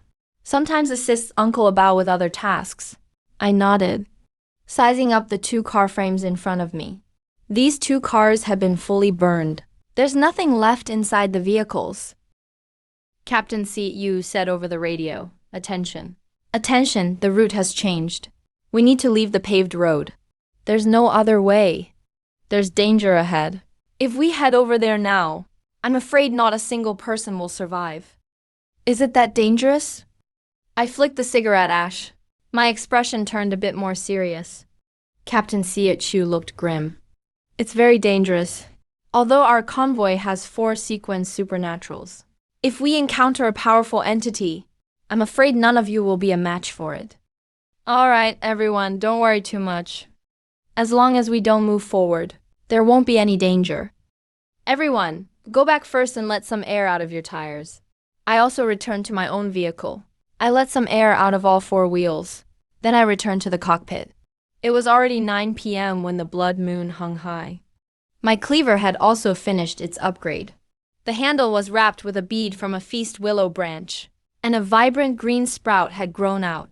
The willow branch grew rapidly, soon wrapping around my wrist. After linking my wrist to the cleaver, the willow branch stopped growing. Immediately in my mind, I received all the information about this artifact cleaver. Artifact name, Blood Grudge Cleaver. Number, 04879. The first use was clear. It should have inherited the effect of black dog blood. The second can generate traction, providing a blade control effect. The third, Under the Blood Moon. The cleaver's absorption of resentment will trigger a qualitative change. The cost. It needs to be fed with the host's blood daily. Taboo. It must never be unsheathed in front of kin. Otherwise, the blade will turn against family members. I played with the cleaver in my hand.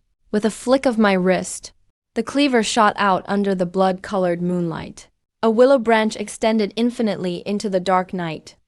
With another flick of the wrist, the willow branch retracted rapidly. My hand felt heavy, and the cleaver was back in my grip. I could even feel that under the influence of the blood, the cleaver was slightly excited. Regarding this cleaver, number 4879. Although I didn't know how the numbers were assigned, I was very satisfied. I ran a finger across the blade. Crimson blood dripped onto the cleaver's edge. The cleaver seemed to come alive, frantically absorbing the blood. Even the restoration of the handle. The willow branches relaxed quite a bit. Not until I felt a faint discomfort did the cleaver stop its drinking, snapping back to reality. I looked at the solar panels I had acquired. Repairing the solar panels would take 5 hours. The upgrade would be complete by midnight. Luckily, it only cost 100 kill points. Luckily, I have an upgrade system. But I soon deflated. To achieve the ideal charging effect, the area of the solar panels would need to be increased, and the charging efficiency would have to be improved. This already exceeded the technology of this era. Therefore, the system's quote was 50,000 kill points. What should I do? In the morning, a terrified scream echoed through the camp. The owner of the voice seemed to have seen something incredibly horrifying.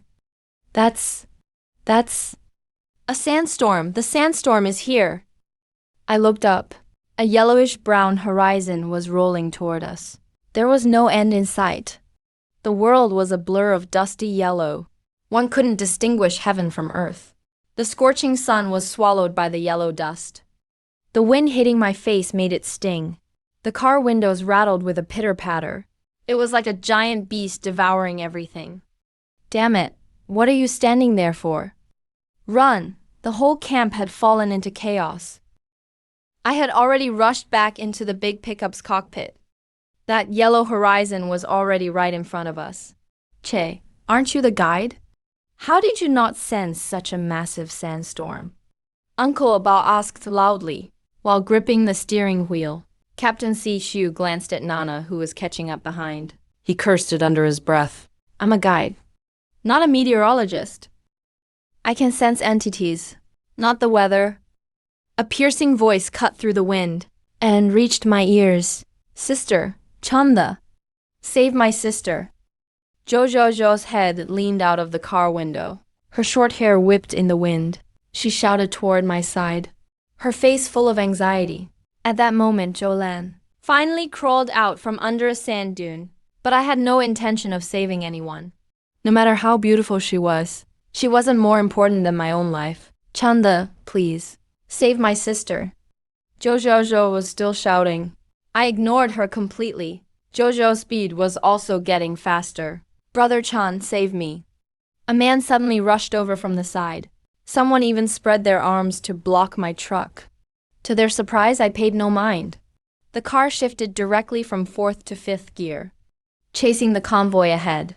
The sandstorm drew closer. Visibility dropped lower and lower. I could only bite onto the tail of the convoy. Driving like this, when would it end? Driving blindly. If I hit an obstacle, or fell into a sandpit, or lost my way and got separated from the convoy, or ran out of fuel. If any of those happened, it would be certain death. Cold sweat broke out on my forehead. I wanted to communicate with Chu Che at this time, but it was already too late. But right then, I suddenly saw the cars ahead approaching rapidly. Chu Che's and Nana's vehicles had all stopped. Even Iron Lion's yellow school bus had stopped in place, with Iron Lion's yellow school bus as the center. Our vehicles were all clustered around it. Then a massive figure climbed out of the school bus. It was that guy Iron Lion, holding a rope, running around the surrounding cars. He actually wanted to tie all the cars together with the rope. But the wind was just too strong. Even a 3-meter-tall muscular giant was being blown around, stumbling. Help me. No matter how much I didn't want to, I had to come out. If the other cars couldn't save my doomsday pickup, it wouldn't protect me either. With a flick of my wrist, a green willow branch shot straight for the thick rope. Wrapped around the cleaver, it let out a hum, blasting a deep hole into the ground, which was instantly covered by sand. You're the man, Iron Lion shouted. You're the man, Iron Lion shouted. Chu Che's face was very grim. The intensity of the sandstorm outside exceeded his imagination. This was the first time he had encountered such a natural disaster. The initial panic had led him to make a wrong decision. Fortunately, he reacted quickly. However, Captain Chu's expression didn't soften at all. According to his perception, an eerie aura was approaching. Most likely, the chaotic behavior just now had attracted the attention of an entity. Who knows how much time passed? But the sandstorm finally subsided. I had turned into a man made of sand. Using a willow branch, I pulled myself out of the sand. Even my pickup truck wasn't spared. The carport has vanished without a trace. The supplies that were tied up are gone too. Sulina came over to comfort Chanda. Chanda, as long as you're okay. You scared me to death. I don't believe it, that this woman would fall in love with me after just a few encounters. When danger arises, I'll still use this woman as a shield, as a scapegoat. I'm fine. How about you guys? Did we lose much food and supplies? Chanyi's sharp, hateful voice rang out. A petite figure rushed in like a sword. It's Zhou Zhaoxiao. Right now she wishes she could kill me. I subdued the girl with just a puff of smoke. You killed my sister. You killed my sister. Zhou Lanai frowned. Are you crazy or what? When did you see me kill your sister? Zhou Zhaoxiao, if it weren't for you. If you'd stopped to save her, she wouldn't have died. Wouldn't have died? That's nonsense. If I'd stopped to save her, I would have been the one to die. Zhou Zhaoxiao, are you stupid? Why should I save your sister? Why? Zhou Zhaoxiao was stunned by my words. Tears rolled down her face and dripped from her cheeks. I crawled out of the vehicle and heard Chu Che shout, "Watch out. There's a ghost." A terrifying human face suddenly darted out from beside Chanda. Chanda instinctively reached out, grabbing Zhou Zhaoxiao by the neck, and held her up as a shield. As Zhou Zhaoxiao was about to be chewed up by the tooth-filled mouth and swallowed, Iron Lion smashed the human-faced scorpion with his fist, knocking it back several meters. Miss Zhou, run. Xiaofu dragged Zhou Zhaoxiao, whose body was limp, quickly retreating. It was a giant scorpion with a massive human face. I spat out a mouthful of thick smoke, forming a small smoke screen within 3 meters around me, creating a little smoke-filled maze. To conceal myself, Chu Che warned. It's still daytime. This strange creature's powers will be limited. You'd better deal with it before its blood rises into the air. Otherwise, we're all dead.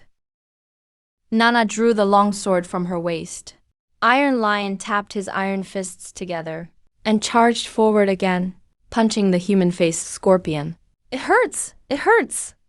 But right then, the human-faced scorpion's face turned into Zhou Lan's. Zhou Zhaoxiao in the distance was struck like by lightning. She muttered, "Why?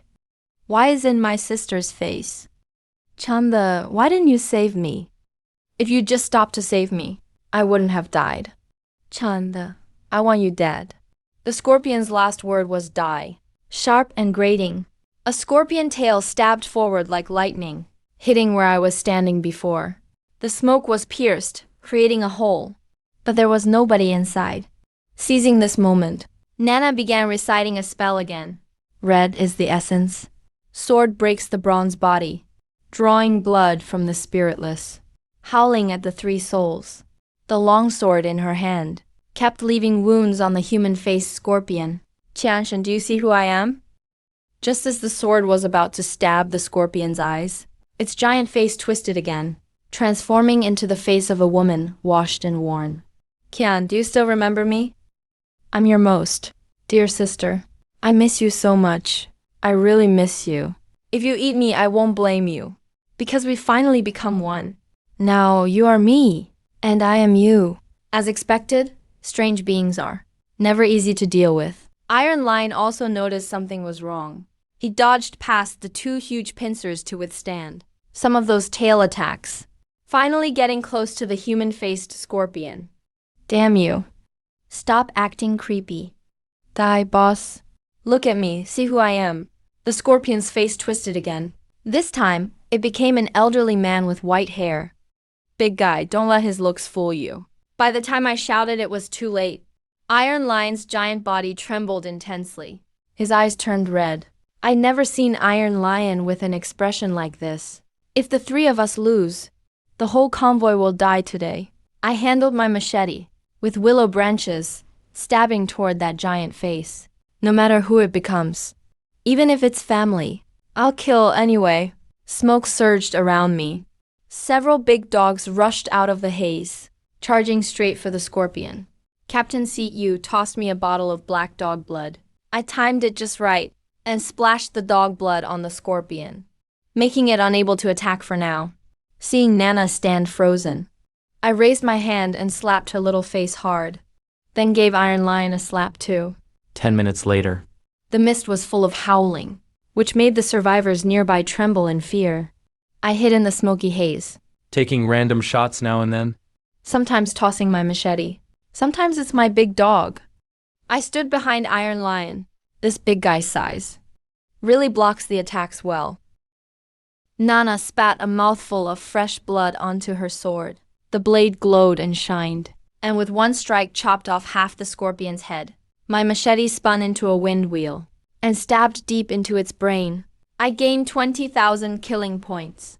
Just as I was about to deal with the supplies, Nana raised her hand and slapped me. Changyi, this one's for you. One slap for another ouch. Hurts like hell. You're such a bastard. Was that slap all you had? Did you use all your strength for that? Nana exclaimed excitedly. I can't believe it.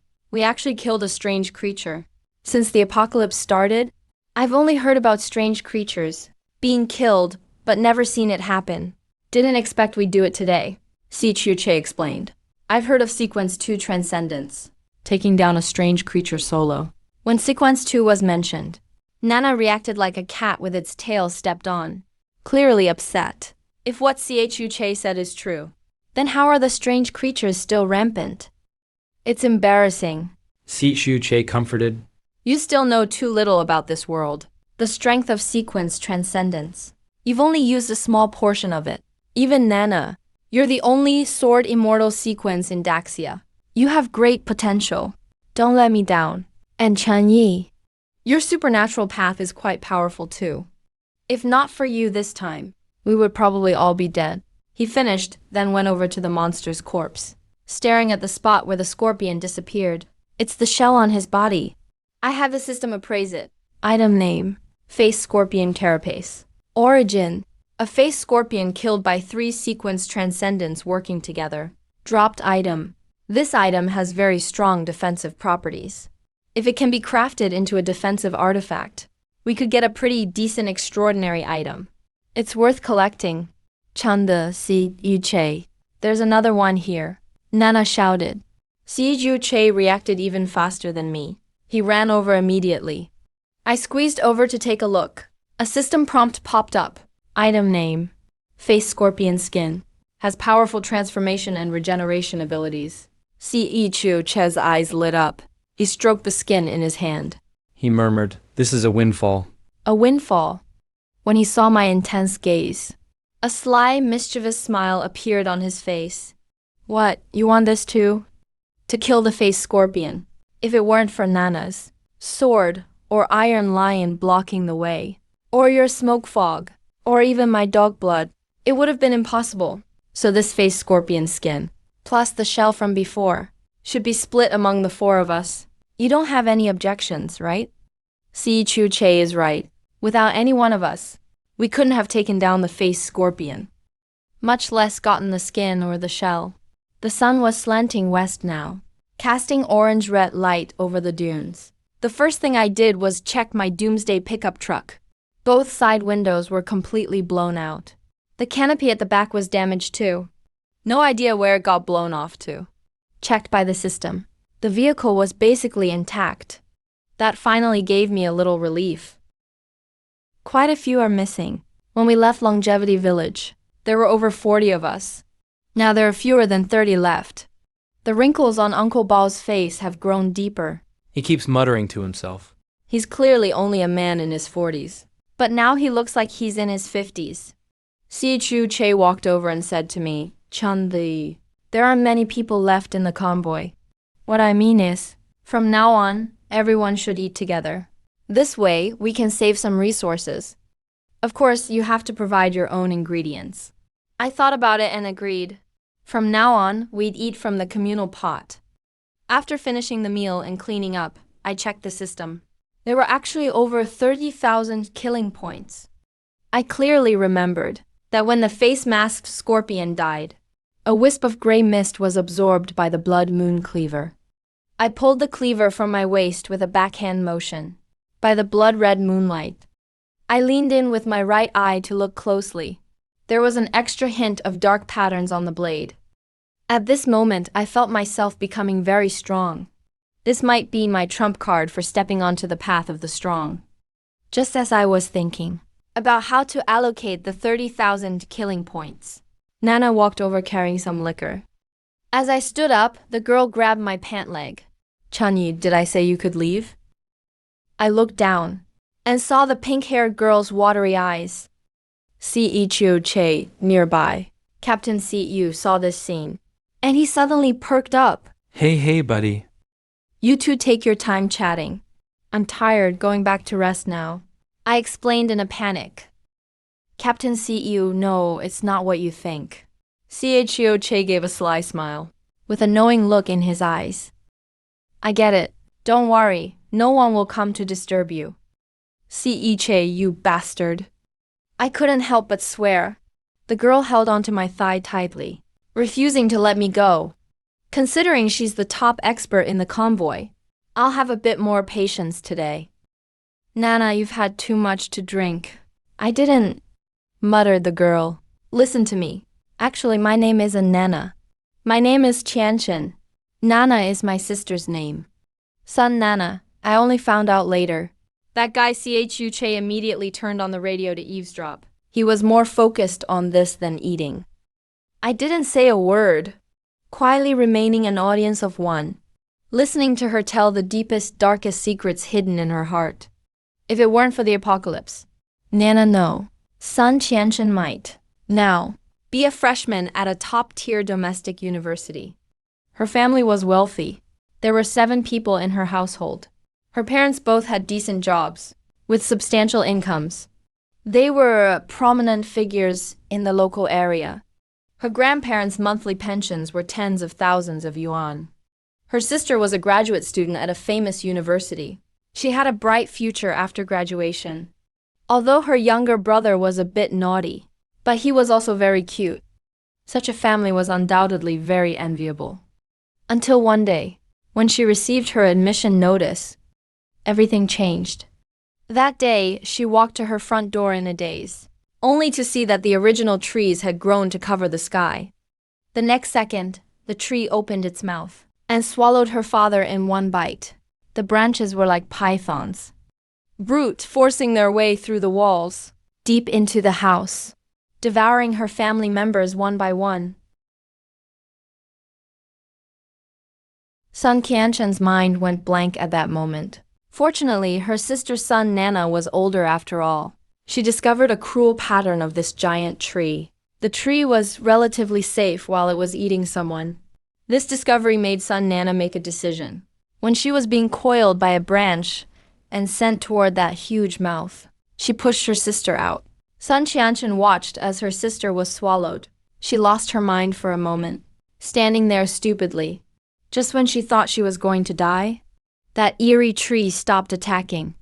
A fruit as bright red as blood appeared before her eyes.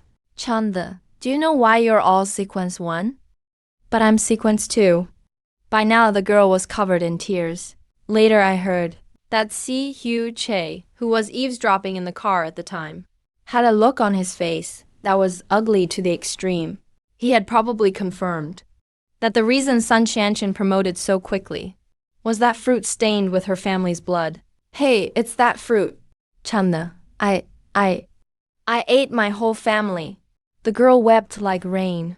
She had lost all her strength. After saying this, she slumped onto my shoulder. I didn't know how to comfort her. I could only say, when you get stronger, go back, chop that tree down, and use it for firewood. Sun Qianchen laughed. Who comforts someone like that? But my words opened a door for her. Right, so what if it's a tree? Why can't I take revenge? It could eat my family, so I can chop it down for revenge. Sun Qianchen's eyes grew brighter and brighter, like the stars in the sky. Chanda, go to the car. Later I heard that the short guy Zhao Yu was swearing as he scrambled and rolled down from the car. His face was all red. Si Shu Che, as if he'd been burned, hurriedly turned off the radio. His expression was incredibly grim. He kept muttering, "My ears are dirty, they're dirty." That bastard Chun-Li. Sun Qianchen, you too. You too. Shameless scumbags. Qianchen and I agreed, not to mention what happened this time to anyone. Afterwards, Sun Qianchen pulled my arm and acted spoiled. Big brother, that face-masked scorpion is good stuff. I want it, so help me out, okay? I said bluntly that according to the convoy's rules, the 4 of us have to split it equally. Sun Qianchen continued to act coy. Big brother, give me your share. You're a machinist sequence. If you talk to the captain and that big dummy, it'll definitely work. Then you can help me upgrade my sword. With that, the pink-haired girl flipped over and pulled out the long sword she had been lying on to upgrade her equipment. This little girl really had no shame left. I didn't soften because of her acting spoiled, nor did my persona waver because of our intimacy last night. Instead, my gaze became clearer and clearer. What are you giving me in exchange? Hearing this, Sun Qianchen was completely stunned with her eyes wide open, looking at me in disbelief. I've already done this with you, and you're still being so calculative with me. Business is business. I can help you make a wonder, but what will you trade for it? The girl said angrily, Chanda, get the hell out. Get out, get out, get out. I went back to my tattered pickup truck and started planning how to upgrade.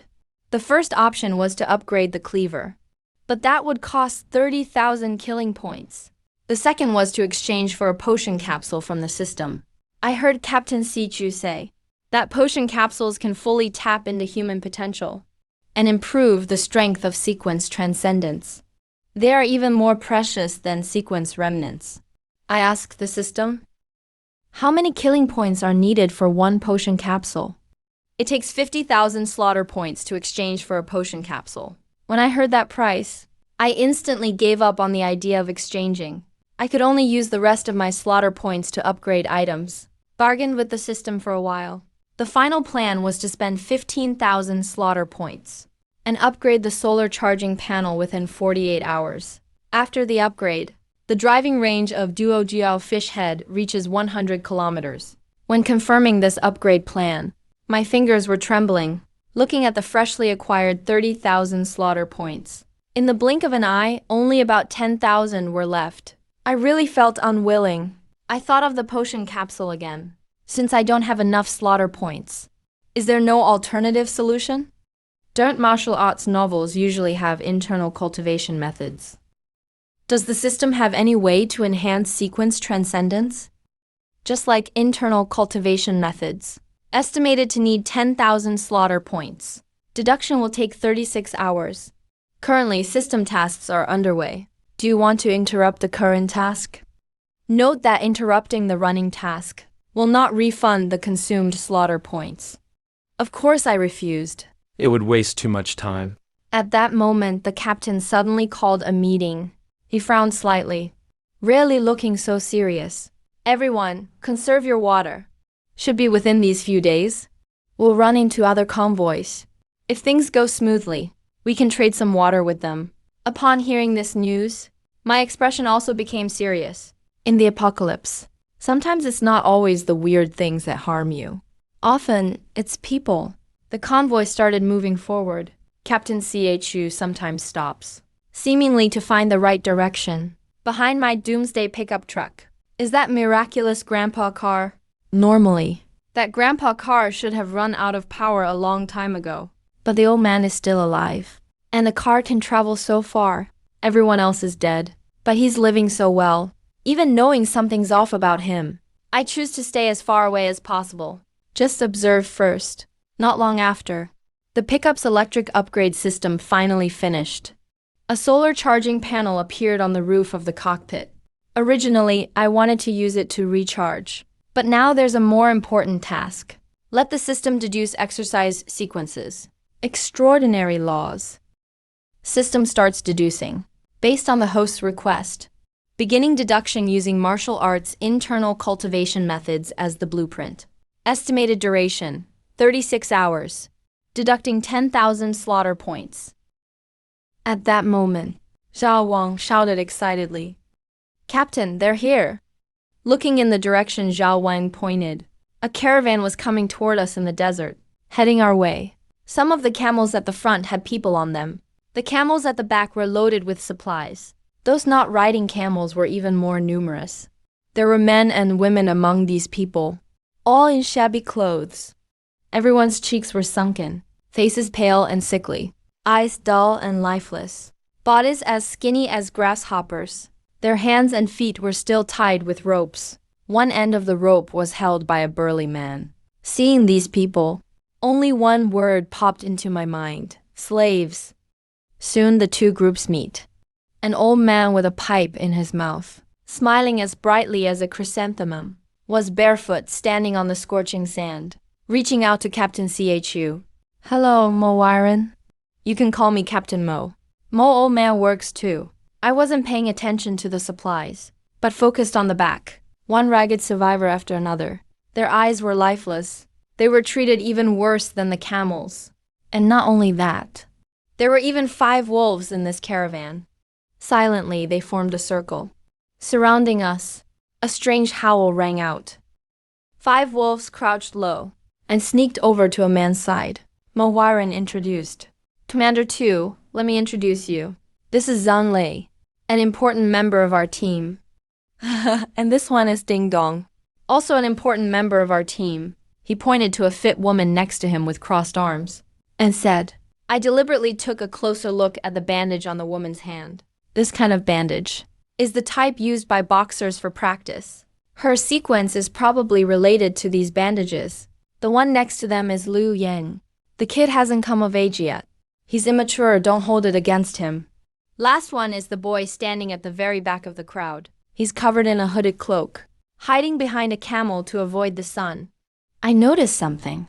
The nearby slave survivors seemed especially scared of the boy. The boy flashed a toothy grin and made a throat-cutting gesture at his neck. As expected, Iron Lion turned red with anger, wanting to rush forward. Qianxi quickly pulled him back. Chu Che introduced Iron Lion, imitating their style. Sun Qianchen, Old Chun. Both teams set up camp behind the sand dune. I then realized this caravan's supplies are way richer than ours. All kinds of tents, supplies, it's all laid out. Those ragged slaves slowly unloaded and arranged the camp, driven by a man wielding a whip. Captain Yu, your convoy is a bit short on people. Mo Wyron puffed away at his pipe. His old eyes swept over our survivors with a glint. Captain Yu replied to Captain Mo. It's the apocalypse now. The fewer people, the better. Captain Chu is right. Your car's nice, But fuel might be hard to get. One old, one young. Two barefoot guys happily chatting away. But I could tell. Both had their own schemes. The blood moon hung high. The desert grew more eerie. Mo Wyron started talking about his past. Hey, in the old days. I was just an official in the village. There were about 7 or 8 Maos at home. Our village can't compare with those prosperous villages. But at least we still had fish. Except for the lack of water. Everything else was pretty good. Later, a bunch of people arrived in the village. They said there were ghosts outside. The cities were all gone. How could I believe it? But more and more people kept coming. Little C, you don't know. Everyone kept saying the cities were gone. You didn't know people disappeared. I got really anxious then. Little C, you don't know. These people were bad news. They started coming to our village. We treated them well, gave them good food and drinks. But later they thought it wasn't enough. So they started robbing geese. Damn, these bastards. Really were no good. Later on, strange incidents began appearing in the village too. So they escaped from the village. Mo Fanwen sighed. Old buddy, I heard Shanghu is done for. Captain Siyu looked completely incredulous. But that's Shanghu, a super city with tens of millions of people? How could it just be destroyed like that? Mo Wyron waved at the young man in the robe. Go call that fat guy over. Soon, a tall and skinny man appeared. He looked nothing like a fat guy. Mo Wyron introduced him. His name is Little Siju. This guy used to be chubby-faced. They say he used to have a boss's face. Now with nothing to eat, he's become this thin. He was one of those who escaped from Shanghu. Listen to what he has to say. He knows the details. The tall guy straightened up. He slowly began to speak. Shanghu was one of the top cities in the country. Few could rival it, not just nationwide, but even worldwide, there aren't many like it. He used to be a government worker in Shanghu. When the weird incidents started erupting in Shanghu, the government obviously responded. But the strange events came too fiercely, making it impossible for anyone in Shanghu to react in time. According to what he said, it was almost overnight. Shanghu changed completely. When night fell, the entire city was shrouded in strange happenings. The more crowded the area, the more cases of bizarre outbreaks there were. Calling it hell on earth wouldn't be an exaggeration. Of course, this caught the attention of the authorities. The military soon moved in. Unfortunately, things didn't settle down. Modern weapons were useless against these strange occurrences. In just a few days, humans kept losing ground. Shanghu became a forbidden zone for humans. Later, some groups sent people in to investigate Shanghu.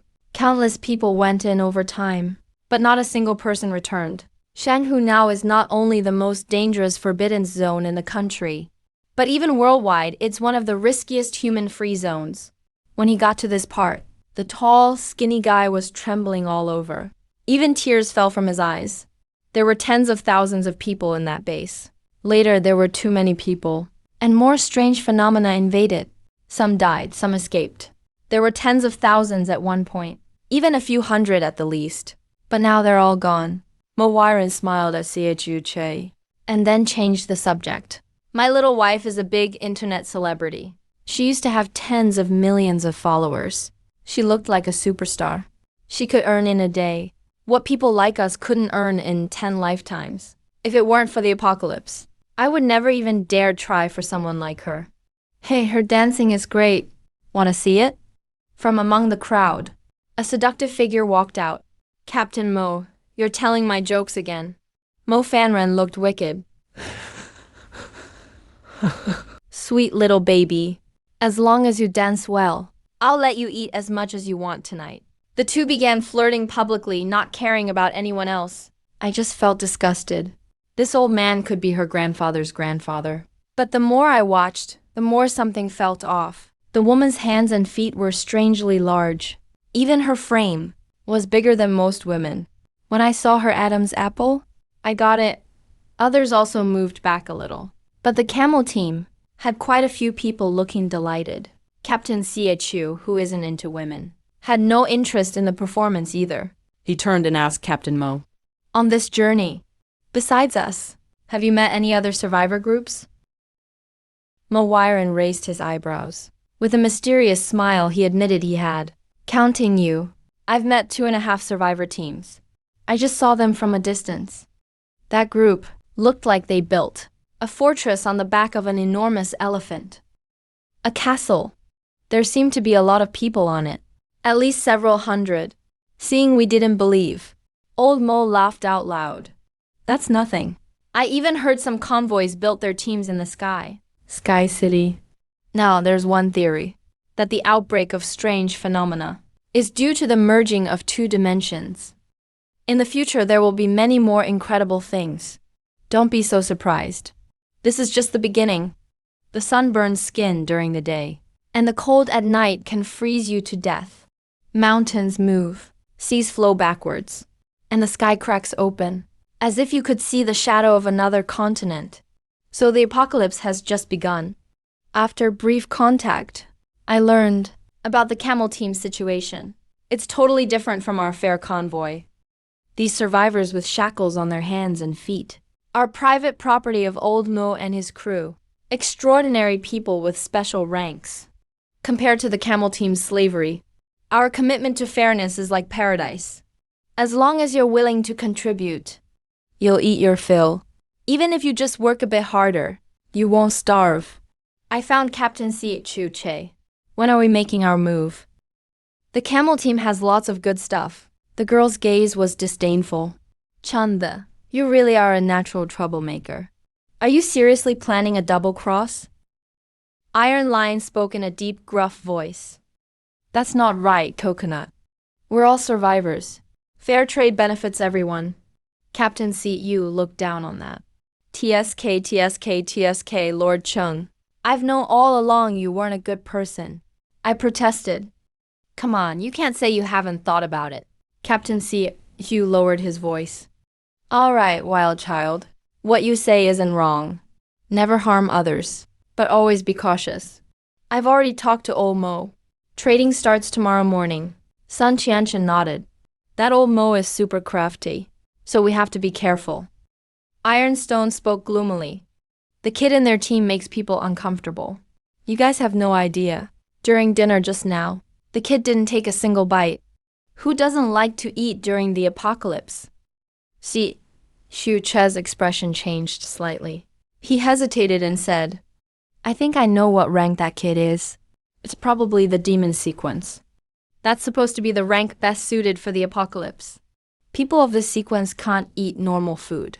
If they eat human food, they have a severe rejection reaction. Human cuisine is like poison to them. Demon sequence feeds on human negative emotions. What Iron Lion saw was probably him eating. Not only that, negative emotions are also fuel for the demon sequence's power-up. The more intense the negative emotions, the faster they grow stronger. Upon hearing this, everyone fell silent. It's the apocalypse now, so negative emotions are everywhere. Chu Che added. And this kid might even have reached sequence 2. Every demon reaches sequence 2 and grows a pair of wings. Normally, the wings morph into a cloak that wraps around the body. It's only during battle that they turn back into wings. When she heard there was another sequence 2, the pink-haired girl seemed eager to try. Don't act rashly. We don't have many people right now. Our convoy is too fragile. Captain Yu obviously didn't want to start a conflict with Old Mo and his group, but still added one more thing. If we really have to fight, it's not like we have no chance. I stroked my chin, my eyes flickering. Haven't you noticed? This caravan isn't as peaceful as it seems. That plain-looking woman doesn't seem to get along with a few others. Yu Che turned to look at me. After my reminder, the others recalled during dinner that sharp-looking woman who left halfway through. If you ask me, I might as well go talk to her now. Maybe we can settle things. Yezi, stop thinking about robbing them. Let's avoid trouble if we can. A smooth trade is best. Chu Che quickly interrupted me, pulling out the radio. Hey, how about this? Let's listen to what they're thinking first. The radio crackled with static. Then a young man's voice came through. Captain, if you ask me, that pretty boy in the convoy is the most cunning one. We really need to watch out for him. The other three all looked at me. What are you all staring at me for? Captain Sichu is about my age. He's even paler than me. Obviously, they're talking about him. Besides, I haven't said a word all night. I've been really well behaved. How could they be talking about me? I argued. Sichu Che's face turned as dark as the bottom of a pot. He was just about to explain. When the radio sounded again. Yeah, that's right. That kid didn't say much all night. Looks pretty honest. But his sneaky eyes look everywhere. He kept glancing at our supplies. We have to be careful they don't double-cross us.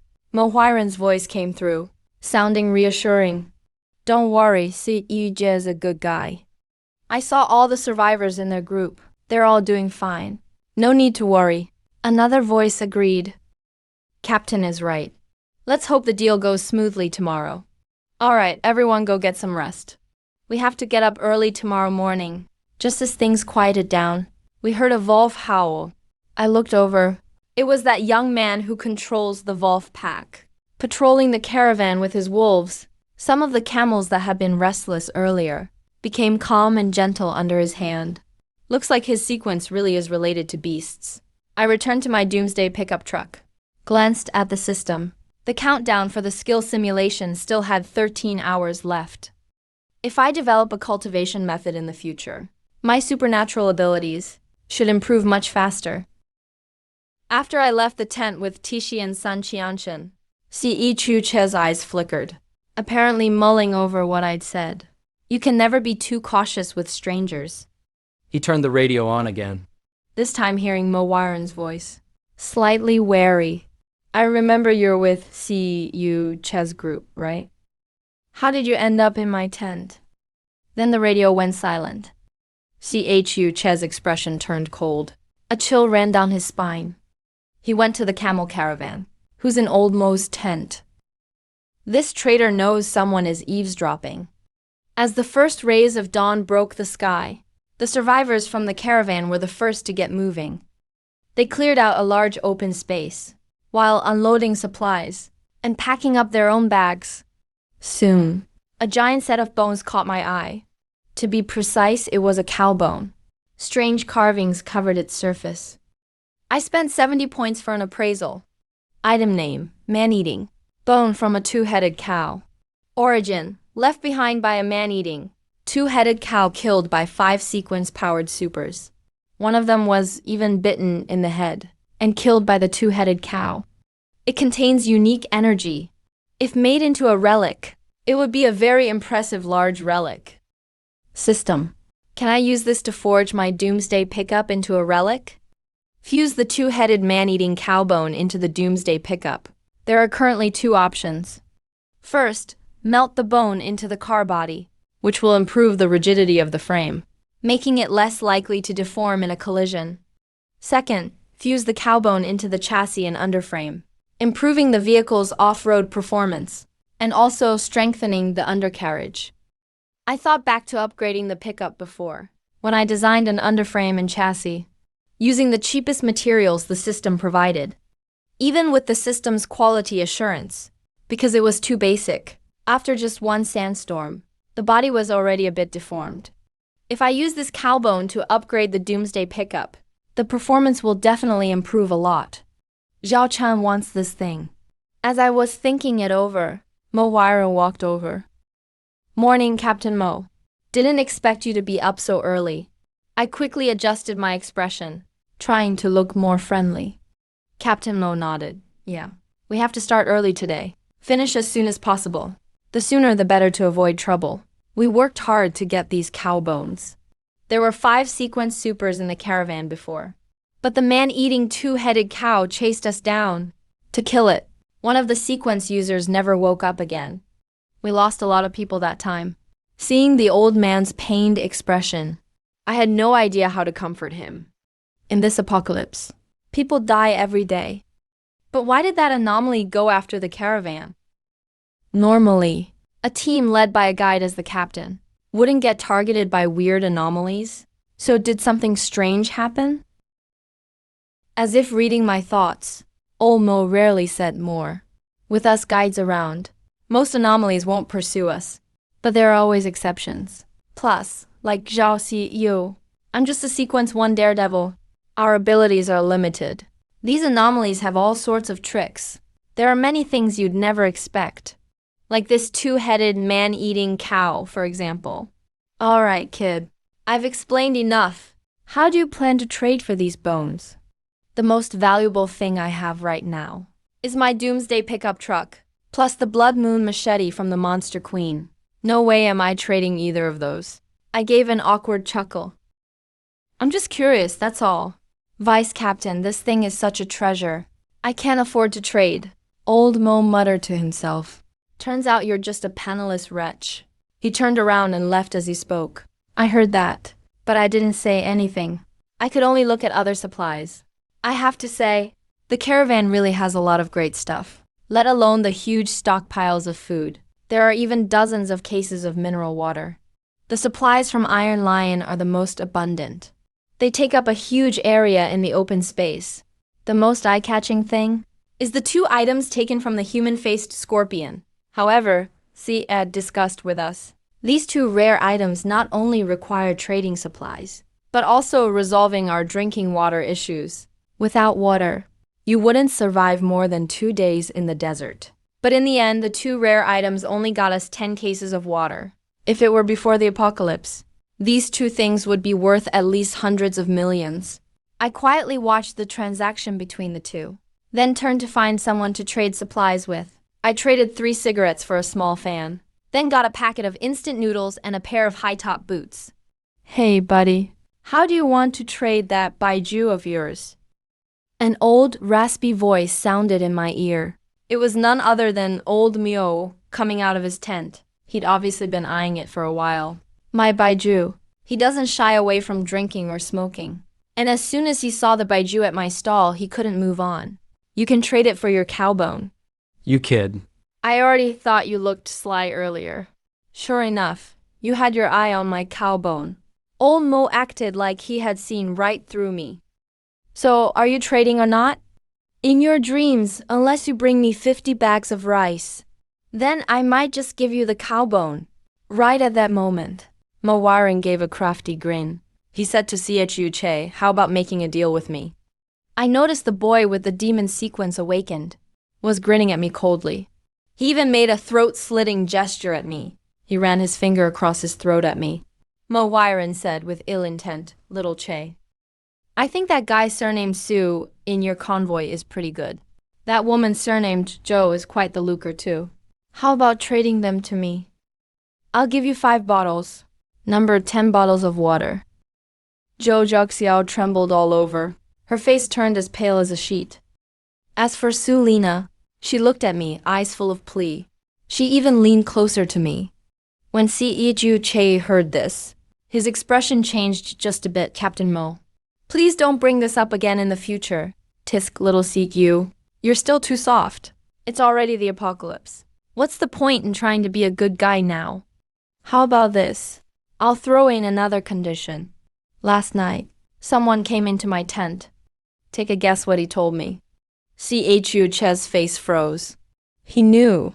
Someone had snuck into Mo Wyron's tent last night.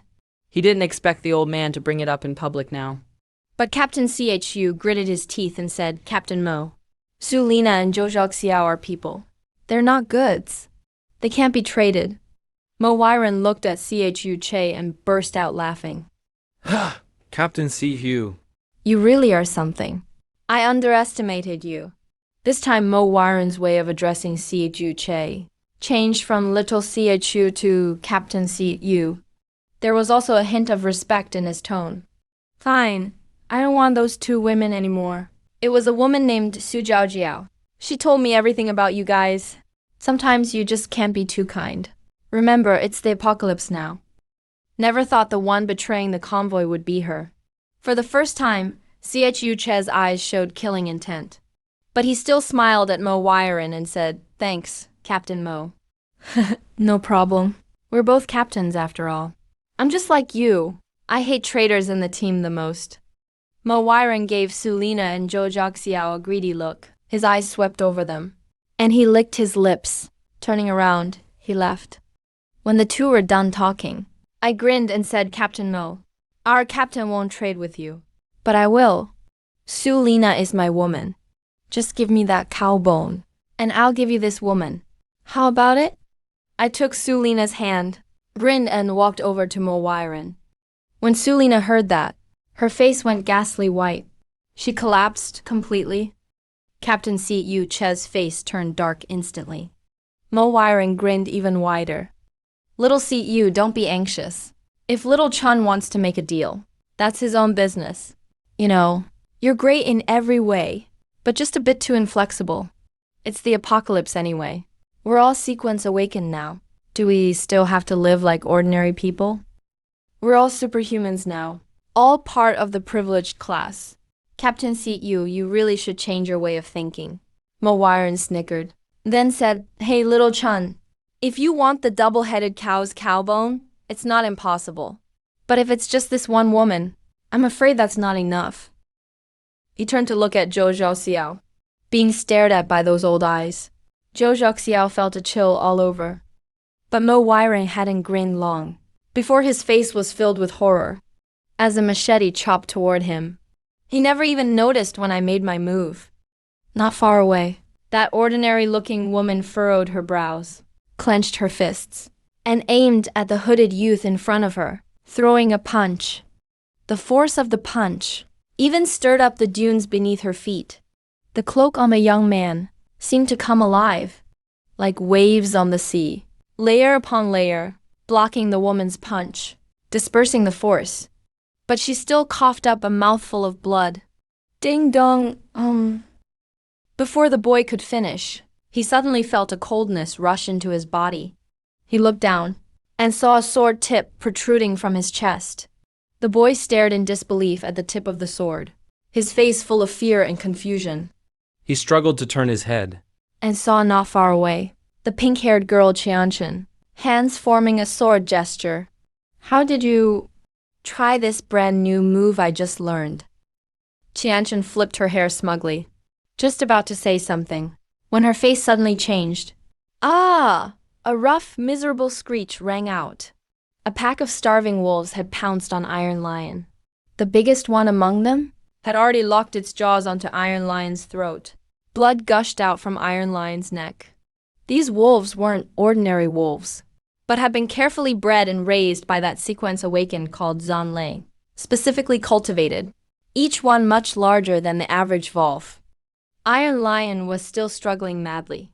If he could just hold on for half a minute more, maybe even just a few seconds, he might actually survive. The outcome happened just as Iron Lion was about to break free. Zanlei immediately slashed and beheaded Iron Lion. After finishing all this extraordinary called Zanlei rode on the back of the Wolf King and sped straight into the depths of the desert. Iron Lion's granddaughter Sun Qiansong's eyes were filled with fury. Her pink hair fluttered despite no wind. Her long sword automatically flew back into her hand. With her cherry lips, she muttered something. She transformed her sword into a blazing rainbow and thrust it straight at the figure on the Wolf King's back. That figure was laying prone on the Wolf's back, letting out a muffled groan. Their body limply slid off the Wolf's back. The entire process took less than 10 seconds, maybe even less. 4 extraordinary sequence members had already lost their lives. And the mastermind behind all this, or rather the real culprit, was me. The pink-haired girl's speed was incredible. She instantly dashed to Iron Lion's side, furiously pounding Iron Lion's chest. Her emotions went out of control for a moment. Tears surged uncontrollably from her eyes. Among the survivors on the school bus, many had already broken down in tears. If it weren't for Iron Lion, a lot of these people wouldn't have survived till now. Iron Lion's death was unexpected, but it didn't make me lose my mind.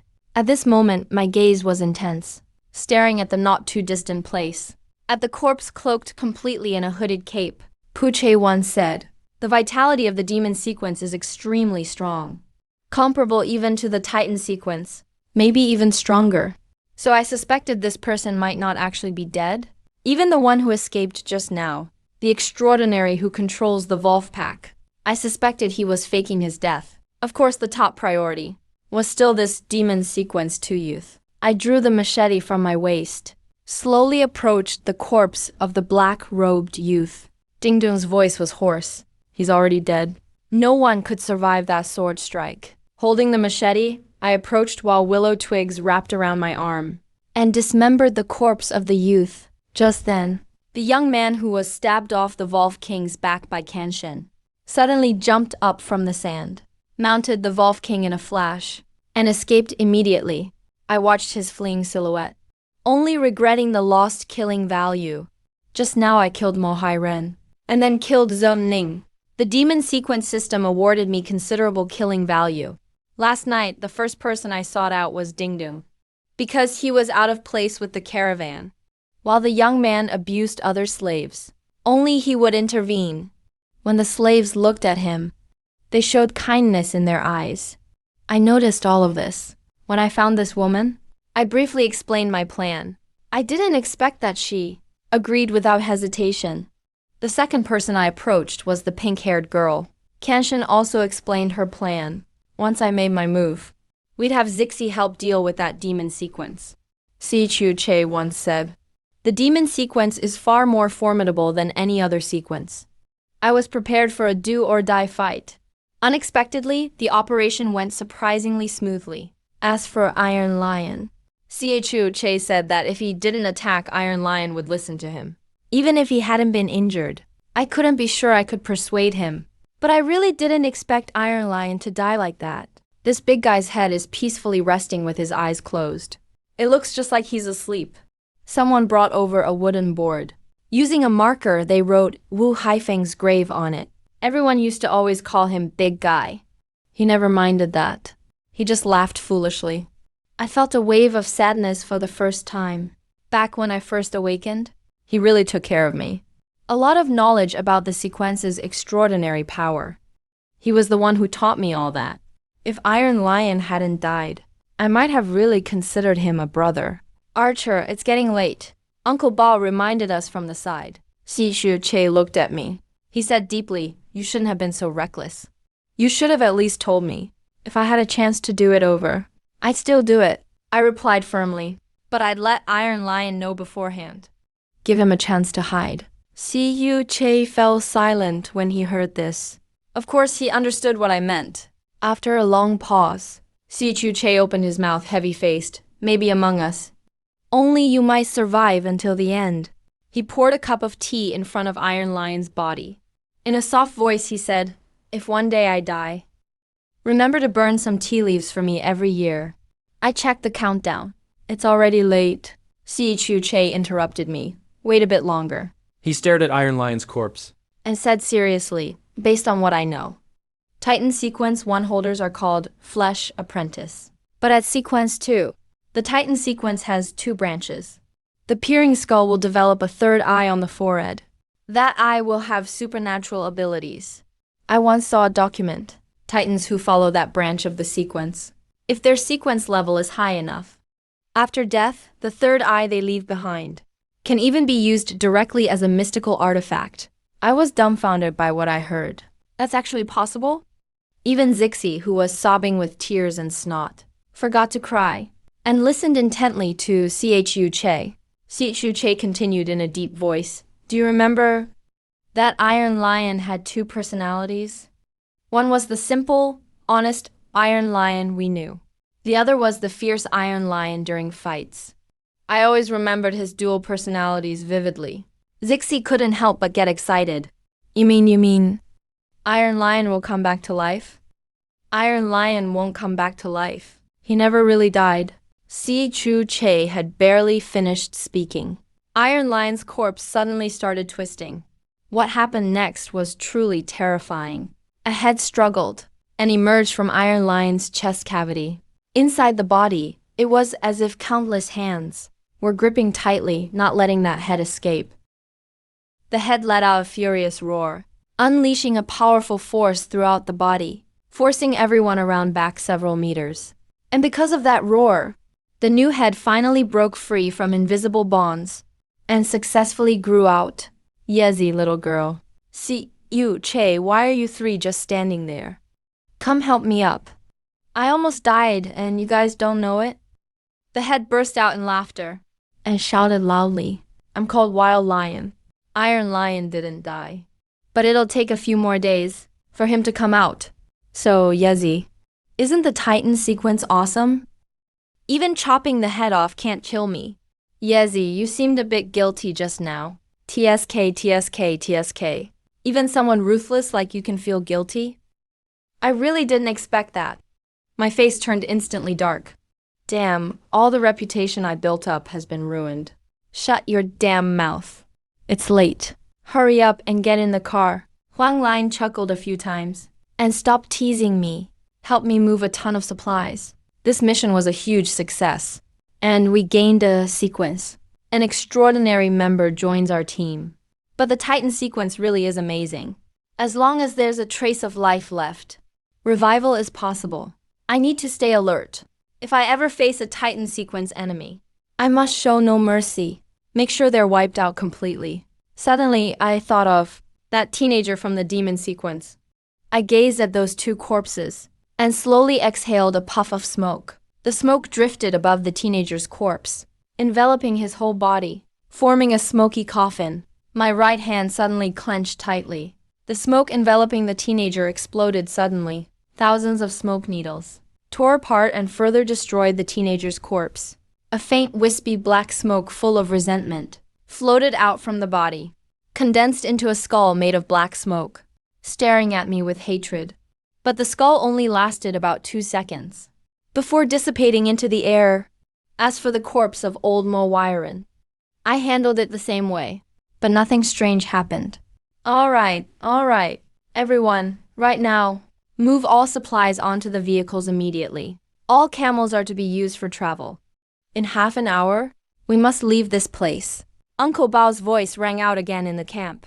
Even those former camel caravan slaves have now become new members of the convoy. After learning the convoy's rules, everyone was full of excitement and moved much more efficiently.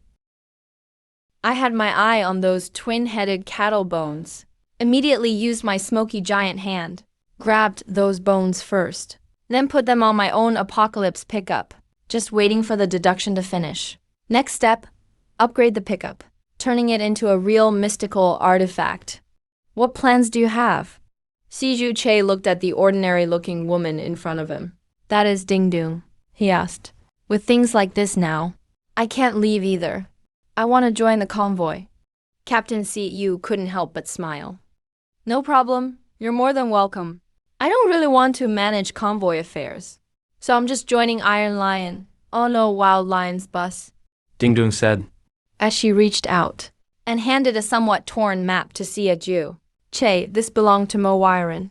Our camel caravan was searching for water all along. The circle in the middle marks the water source. Once we find this spot, we can locate the water. Chu Che was thrilled. The convoy's next destination is right here. Meanwhile, 2 survivors grabbed Su Jiaojiao and brought her behind the sand dune. After Mo Wyron and Liu Yang were killed, Su Jiaojiao was completely panicked. This woman hid herself among the crowd, hoping not to be too obvious. If she can just make it through this, Su Jiaojiao vowed, she'd behave honestly from now on. Unfortunately, her betrayal this time had pushed Captain Chu Che to the brink. Uncle Bao gritted his teeth and signaled to the 2 men beside him. The 2 men hesitated a bit. One of them gritted his teeth and raised the wrench in his hand. This wrench is for fixing cars. It's heavy. With a piercing, shrill scream, Su Jiaoyo was completely immobilized. Everyone else watched in silence. After all, in the apocalypse, betrayal is scarier than the uncanny. The supplies carried by the caravan were far beyond my imagination. According to Yu Chi, there was also a rare artifact, but there wasn't enough time to check in detail. We'll have to wait until we find a safe place. But just then, an unbelievably handsome young man walked straight toward me. This person was none other than the top influencer Zhu Nan, who has millions of followers. Clearly a man, but even more attractive and charming than women. Zhu Nan, what do you want? Sulina suddenly rushed over from somewhere and stood in front of me. With a thud, Zhu Nan dropped to his knees, kneeling right on the sand dune, and kowed out 3 times to me. Mr. Chen, from today on, Zunan is your dog. You can ask me to do anything. Kiki looked at him with visible disdain. Zunan, right? What do you mean by this? I didn't tell Zunan to stand up, so Zunan just obediently kept kneeling and spoke up stiffly. You killed Mo Wyron. That old guy avenged me. I followed Mo Wyron just to find my younger sister. According to Mo Wyron, my sister left with another group. I want to find her. I squinted my eyes. I killed Mo Wyron, so you probably can't find your sister now. Don't you hate me? Zunan gritted his teeth. His eyes were complicated. I do, but now gratitude outweighs hatred. Mo Wyron lied to me. He never actually knew anything about my sister. Everything was a lie. I waved my hand. Get up. I don't need a dog. The convoy is about to depart. Get lost, move out. Babao Shu's voice came from the speaker. The convoy started to move slowly. In the lead vehicle, Captain Chu looked extremely serious. A strange creature was already catching up to the back of the convoy. Its speed was terrifyingly fast. It would only take a few minutes to catch up. Accelerate. Chu spat out the words. The modified truck instantly hit maximum speed. No one asked why. Everyone simply accelerated together. At that moment, system simulation complete. A system notification popped up before my eyes. Before I could check it carefully, bang, an explosion sounded. I felt the vehicle lurch and shake violently, completely out of control. An old figure crawled out of the Lao Tu last driver's cabin. It was old Zhang, who had been following the convoy. But before he could finish, an enormous, headless sand snake suddenly burst from the desert. Under the sunlight, the sand snake cast a massive, frightening shadow over the dunes. From far away, this snake looked like it was as tall as a 10-story building, and most of its body was still hidden beneath the sand. With its mouth, it could whip up a sandstorm. Trying to run away on foot was pure wishful thinking. I quickly turned around, trying to get the Apocalypse pickup straightened out. At the same time, the system ran a check. The Apocalypse pickup could still drive normally. What the hell? You're just gonna stand there and watch. If you don't want to die, get over here and help. I yelled at old Zhang. After I yelled, the old man looked even more venomous, no longer able to hide his murderous intent. Ever since I smashed up his Lao Tu La, he wasn't hiding anything anymore. He glanced nervously at the terrifying sand snake. A deep fear flashed in his eyes. But he still came over to help me. Given the urgency, neither of us held anything back. We both pushed with all our strength, and actually managed to get the Apocalypse pickup upright. What are you spacing out for? Get up here. I shouted at the old man with a cigarette in my mouth. He froze for a second, as if surprised I cared about him too. Then he quickly climbed back into the driver's seat. The sand snake was closing in fast. Its speed was terrifying. In almost the blink of an eye, It was nearly upon us. I shaped my cigarette smoke into a giant hand and grabbed the old man, frozen in fear, tossing him straight out of the cabin toward the headless sand snake. By the time the old man came to his senses, he realized he was less than a meter from the sand snake's gaping, fanged mouth. Less than a meter away. In a flash, the old man understood. He thought this brat wasn't all bad. Even looked out for an old man like him. But it turned out he'd made him a lizard, shedding its tail to survive. Damn you, Chan. Curse your ancestors. The old man roared in indignation, filled with anger and despair. Just then, his body began to change drastically. His back bulged rapidly. A huge chunk of shirt instantly ripped apart. A ghostly pale head emerged from inside. When I saw that head in my rearview mirror, even my expression changed slightly. It was the hunchbacked Lao Kui. All the hunchback's orifices were spewing thick black smoke, engulfing the entire desert. Just as I thought, the hunchback and sand snake would have a fierce battle. The sand snake suddenly opened its mouth wide, and in one bite, swallowed the hunchback, whose body was exuding a sinister aura, down whole. Then it dove headfirst into the sands, stirring up clouds of sand and dust. I slammed the gas pedal, not daring to relax for a moment. The sand snake thrashed wildly beneath the dunes. A big bulge appeared in one part of its body. That was clearly the hunchback stirring up trouble inside its belly. That deep, resonant voice sounded again. The sound waves passed right through me, making my head ache sharply. Blood dribbled from the corner of my mouth. By then, the apocalypse pickup was already over 100 meters from the snake. A good 100 meters away. I could still see the sand snake writhing in the sand sea. To be able to shake up the sand snake like that hunchback must be something else. After not going very far, Zhu Nan came riding up on a camel. Mr. Chen. You. But before he could finish, my apocalypse pickup sped past him, chasing the convoy ahead. That thrill of brushing past death sent my adrenaline through the roof. My hands were still shaking as I lit a cigarette. By the time I caught up to the convoy, the snow moon was already rising in the night sky. Smells good. You killed a camel? I sniffed the air and asked. Qianshan said excitedly. Yeah, I've never tried camel meat before. I don't know if it's good or not. Before, all the camels in the caravan were under Zhang Lei's care. He's in the breeder division. Si Chu Che explained. Every few days, Zhang Lei would feed these camels some of their secret pills. As long as they eat these, the camels can go days without food. And even without water. Zhang Lei ran away. He took all the secret pills with him. If we can't find enough food for these camels, it won't be long before. But thankfully, the survivors all got to eat some meat, which eased their hunger for now. Captain Chu took out a tea set. Kangxi's eyes lit up. Captain Si, you were really generous today. Seeing him like this, Si Chu's face darkened.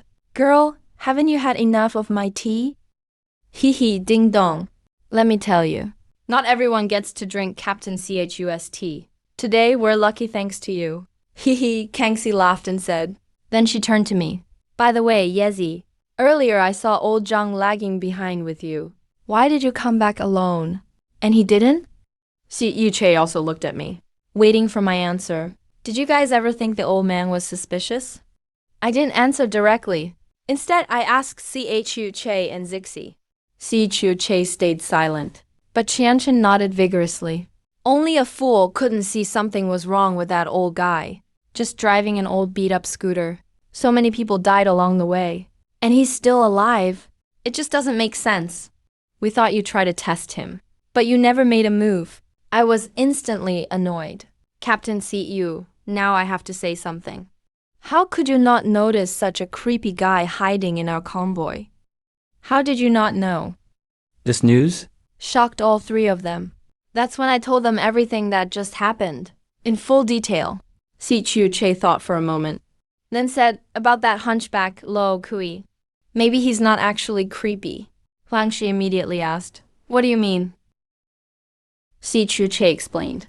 Based on what I know, this should be the symbiotic sequence. Symbiotic sequence. Does that mean a symbiosis with the strange? The slender one tilted their head. Curiosity sparkled in their eyes. Using a sequence relic can awaken sequence powers, but not everyone succeeds 100%. Si Che spoke slowly. Some people use a relic, but can't withstand the transformation of supernatural power, and die instantly. Some people are immediately corrupted by the supernatural, and become stranges. Others barely survive, but still fail to awaken. Yet their bodies have been transformed by supernatural power, in every physical aspect. They're clearly different from ordinary people. To gain tremendous power, these people often choose to bond with strangers, to obtain great strength. So we call these people the symbiotic sequence. Of course, not all symbiotic sequence users choose only to bond with strangers. Some even choose to bond with artifacts. This kind of symbiotic sequence usually has two states. One is human form. The other is strange form. In the human state, if you don't look carefully, or they don't openly show their strength, they're almost like any regular person. That's probably why I never noticed before. It wasn't long before Uncle Abel brought over the last batch of supplies. The most eye-catching thing was a metal lighter. I picked up the lighter and looked at it.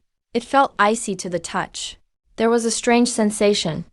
Love brain lighter, no. 05172 use fire control. Side effect.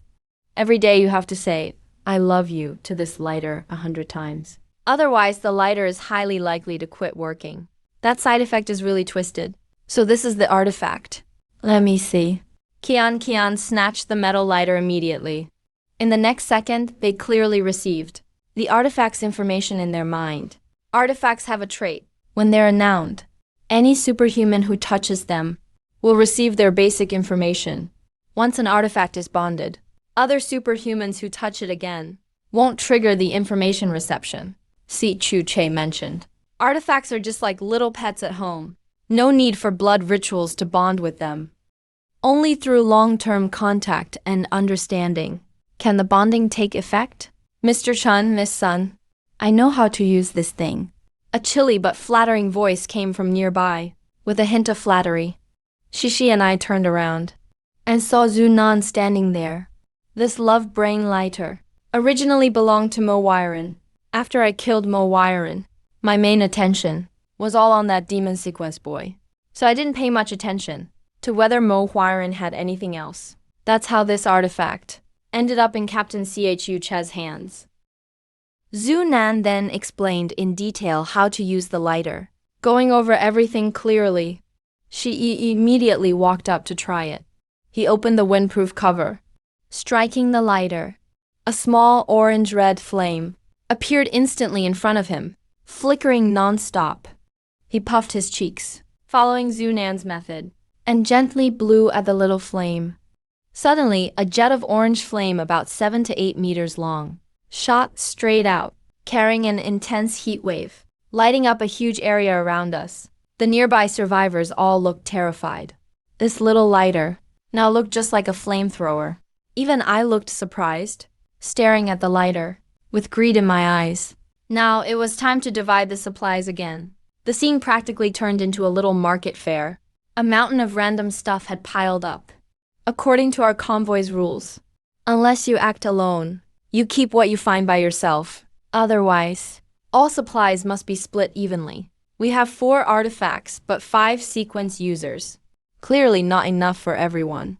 So only after Chu Che fairly splits them. I ended up with 7 bottles of water and some food. The biggest winners were Iron Lion and Ding Dong. Finally, only the camels were left. Guess it won't be long before the camels become food for the group. Alright, that's the supplies distributed for now. Next up, we'll divide up the artifacts and artifact materials. Chu Che announced the 2 artifacts from the human-faced scorpion. Ding Dong hadn't joined the convoy at that time, so they won't take part in this split. Anyone who wants these 2 artifacts must offer up matching supplies and trade with the other 3 for a share. The same rules apply to the bone and the lighter.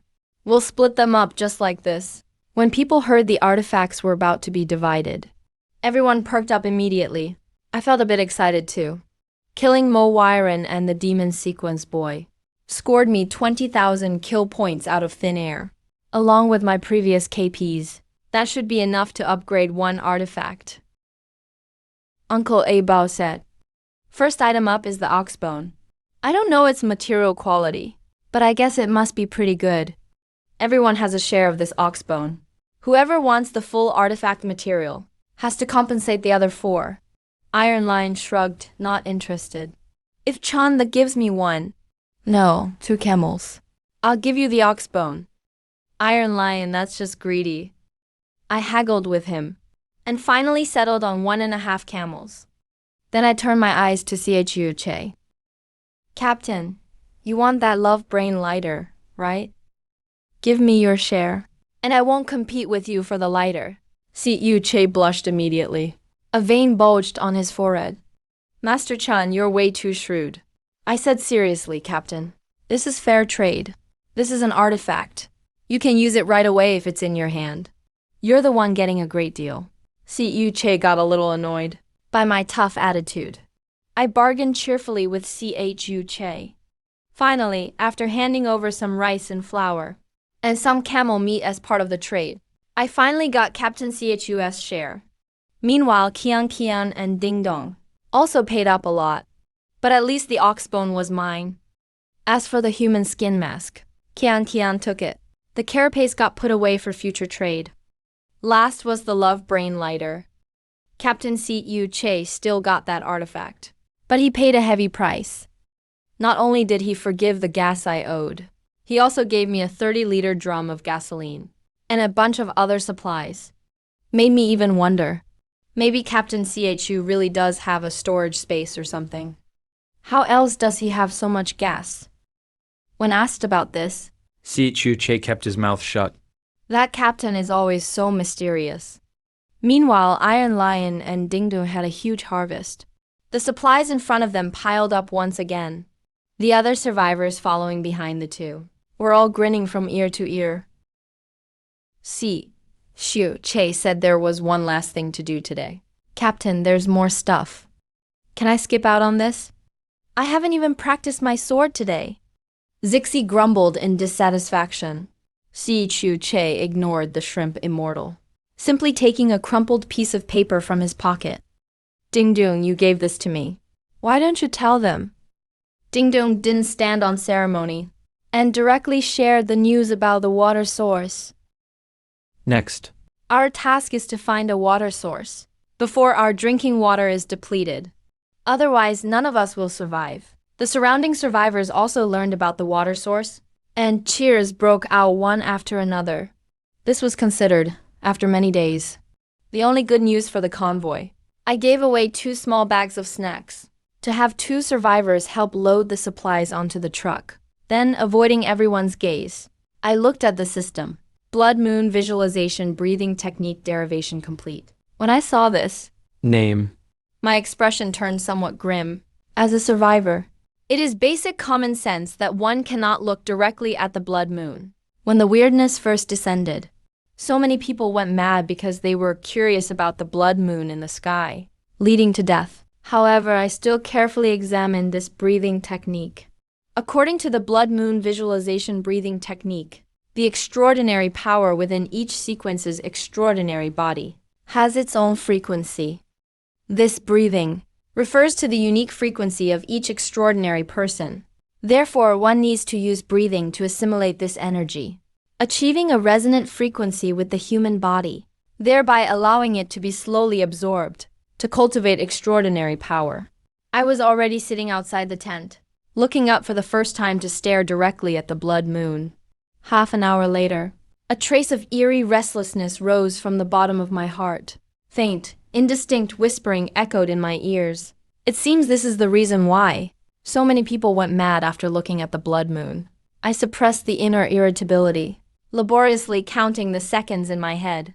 Once 3 seconds passed, I quickly closed my eyes while feeling the extraordinary breathing within my body. Under the influence of the frequency, I could truly feel the growth of extraordinary power in my body. After just 1 hour of cultivation, I felt that it was equivalent to the total of many previous days of using the crude cultivation method. 2 hours later, I slowly opened my eyes. Forcing myself to stay sharp, I summoned the system within me. System fusion, bovine bone upgrade, using the man-eating 2-headed cow as raw material. To upgrade the Doomsday pickup, the plan is as follows. If upgraded and manufactured according to this plan, the pickup truck will be upgraded and transformed into an artifact. Requires 20,000 kill points. Requires 96 hours. Confirm upgrade? After I confirmed it, I finally relaxed. After checking that everything was fine, I fell into a deep sleep. Not long after I fell asleep, and extremely exhausted, figure staggered back to the camp. It was Qianchen. Cousin, you're back so late again. Xiao Yu complained dissatisfaction. Shut up. I'm exhausted. I'm going to sleep, don't bother me. After saying that, Qianchen slumped into the car and immediately began to snore. In the yellow school bus nearby, most of the survivors were dozing in their seats. Iron Lion was sleeping on the large bed at the back of the bus. A head was struggling to grow, slowly turning into the head of Iron Lion. Just then, a blood-curdling scream echoed throughout the camp. I sat up with a start, terrified. It's Zunan. Something happened over at Zunan's. Someone shouted. Zhu Nan looked like a hungry wolf, with blood all over the corners of his mouth, as if he were chewing on something. His eyes were also blood red. The expression on his face was incredibly hideous and frenzied. His entire body was also trembling slightly. As for the person next to him, it was a tall, burly man, clutching his neck and twitching, with veins popping out all over his body. The air was filled with the sound of collective gasps. Zhu Nan killed Brother Hu. My God. Chu Che and I glanced at each other. This could only be left for Uncle about a handle. The next day when I saw Zhu Nan again, I was actually startled by him. The stunningly beautiful, androgynous femboy Zhu Nan was gone. What appeared before me now was a man with messy hair, looking as if it had been scorched by fire. On that originally handsome face, there were 7 or 8 deep, bone-deep scars. The wounds were turned outward, revealing the red flesh inside. This man had disfigured himself. Long time no see, everyone. While Chu Che and I were chatting about finding a water source, a somewhat familiar voice suddenly rang in our ears. I quickly turned around and saw a tall, sturdy body. This body was like a wall, directly blocking the morning sunlight. One head was eyes closed in sleep, while the other head wore a simple, honest smile. It was very familiar and warm. Holy shit, Iron Lion. Is it you? I was also quite shocked. Qianchen, standing nearby, slapped Iron Lion on the arm. Her voice choked with tears. You big idiot, you're finally back. I said excitedly. Damn it, kid. I thought you were dead that day. Later, Chu Che said you weren't dead, that you might be awakening a branch of the double furnace giant. Otherwise, you probably... I know. Yellow Lion told me everything. Everyone once again expressed their shock at the recovery speed of the Titan sequence. After finishing breakfast, I returned to my car to head out, only to find that my battered pickup truck had actually been washed. The disfigured Zhu Nan stood by the car, holding a piece of clothing so filthy, one couldn't even tell its original color. The clothes he wore were also dusty and colorless. Zhu Nan looked at me with a restrained expression, seemingly afraid that he hadn't done a good enough job. I saw the wounds on the man's face, some of which were even still bleeding. After thinking for a bit, I pulled a bottle of mineral water from the car and tossed it over. Zhu Nan didn't expect me to give him a whole bottle of water, and for a moment his eyes turned red. To save gasoline, I switched the car to pure electric mode. Just then, a small car in front of me broke down. This sedan belonged to survivors who had escaped from Lusheng earlier. The original owner seemed to have died in Changshu village, and the car was later seized by 4 thugs. One of the bald men looked my way and quickly ran over. Brother Chun, our car is out of gas. Can we borrow some? Once we find a gas station, the 4 of us will pay you back double. I simply took out my tools, walked over to the out-of-gas sedan, and began to remove the car's windshield. Chun-yi, don't push people too far. The leading bald man's face turned pale. A young man was already rummaging through the trunk for a weapon, intending to teach me a lesson. This person was the third among the 4, reckless and stupid. Before the apocalypse, relying on his family's background, he had beaten someone to death over a minor argument and gone to prison. Who knew he'd only get 3 years thanks to his family's connections? He originally planned to wait until the heat died down and have his family use connections to get him out, so he wouldn't even have to serve the 3 years. He didn't expect the apocalypse to come so fast. He escaped from prison with several others. These people weren't unaware of how powerful and extraordinary he was. But among the survivors, everyone seemed to agree that I was the weakest. After all, I only had the ability to control smoke. What kind of attack power could light smoke have? It had always been the bad guys bullying the good guys. When would the bad guys ever be bullied? Fuck you. The third guy held a steel pipe, walked behind me while I was removing the windshield, raised the pipe and prepared to strike as the smoke transformed into a giant hand, and slapped him hard. The young man felt like he'd been hit by a thunderbolt, blown away like a cannonball. He kicked up a trail of dust as he flew over a dozen meters. collapsing on the ground, with his fate unknown, blood pooling everywhere. The remaining 3 were completely terrified. They changed their perception of me. After that, the convoy kept moving through the desert. Every time, Captain Chu carried everyone's high hopes. And every time, those hopes were disappointed. Every night, I also practiced the blood moon breathing technique. Every day, I could feel my supernatural power grow rapidly. I could create a smokescreen 7 or 8 meters in diameter. That morning, I questioned Captain Chu. Are you up to this or not? Chu shot me an annoyed look. He couldn't be bothered to answer me. At that moment, I suddenly felt the light grow dim around me, like a cloud was passing overhead. I was puzzled but didn't feel any moisture in the air. When I looked up, my eyes nearly popped out. My whole aura changed dramatically. I became instantly alert and dangerous. My hand was already gripping the machete at my waist. Willow branches wrapped around my arm. What is this? Someone barely squeezed a few words out of their throat. A whale is flying in the sky. If anyone ever told me they saw whales flying in the sky, I would have thought they were crazy or trying to scam me. The massive whale blocked out the sun. Its tail moved gently, stirring up waves of clouds. Captain Chu clenched his fists. That's that bastards. There were not only people on the whale's back, but also buildings. Even on the edge of the whale's back, some people were standing. They looked down at us from above. Right at that moment, the whale gently flapped its wings. Its body accelerated again, Soared into the sky, and entered the white clouds, until in front of everyone's eyes. The huge whale's figure disappeared completely. Only then did the survivors finally breathe a sigh of relief. But Chu's face was still grim. Captain, was that thing just now airborne force? Number 9. I was stunned. Captain, you said that's an oddity? Chu nodded. One of the top 10 oddities. 9th place, airborne force. I couldn't believe it. Oh my god. I thought oddities were only the weapons we had. Captain, but the radio was already shocking enough. Didn't expect there'd be something this big. Chu's expression turned serious. Top 10 oddities. Each one is beyond your imagination. They're also survivors of Kangxi like us. Only the tools they use are different. We use vehicles. They just use airborne force.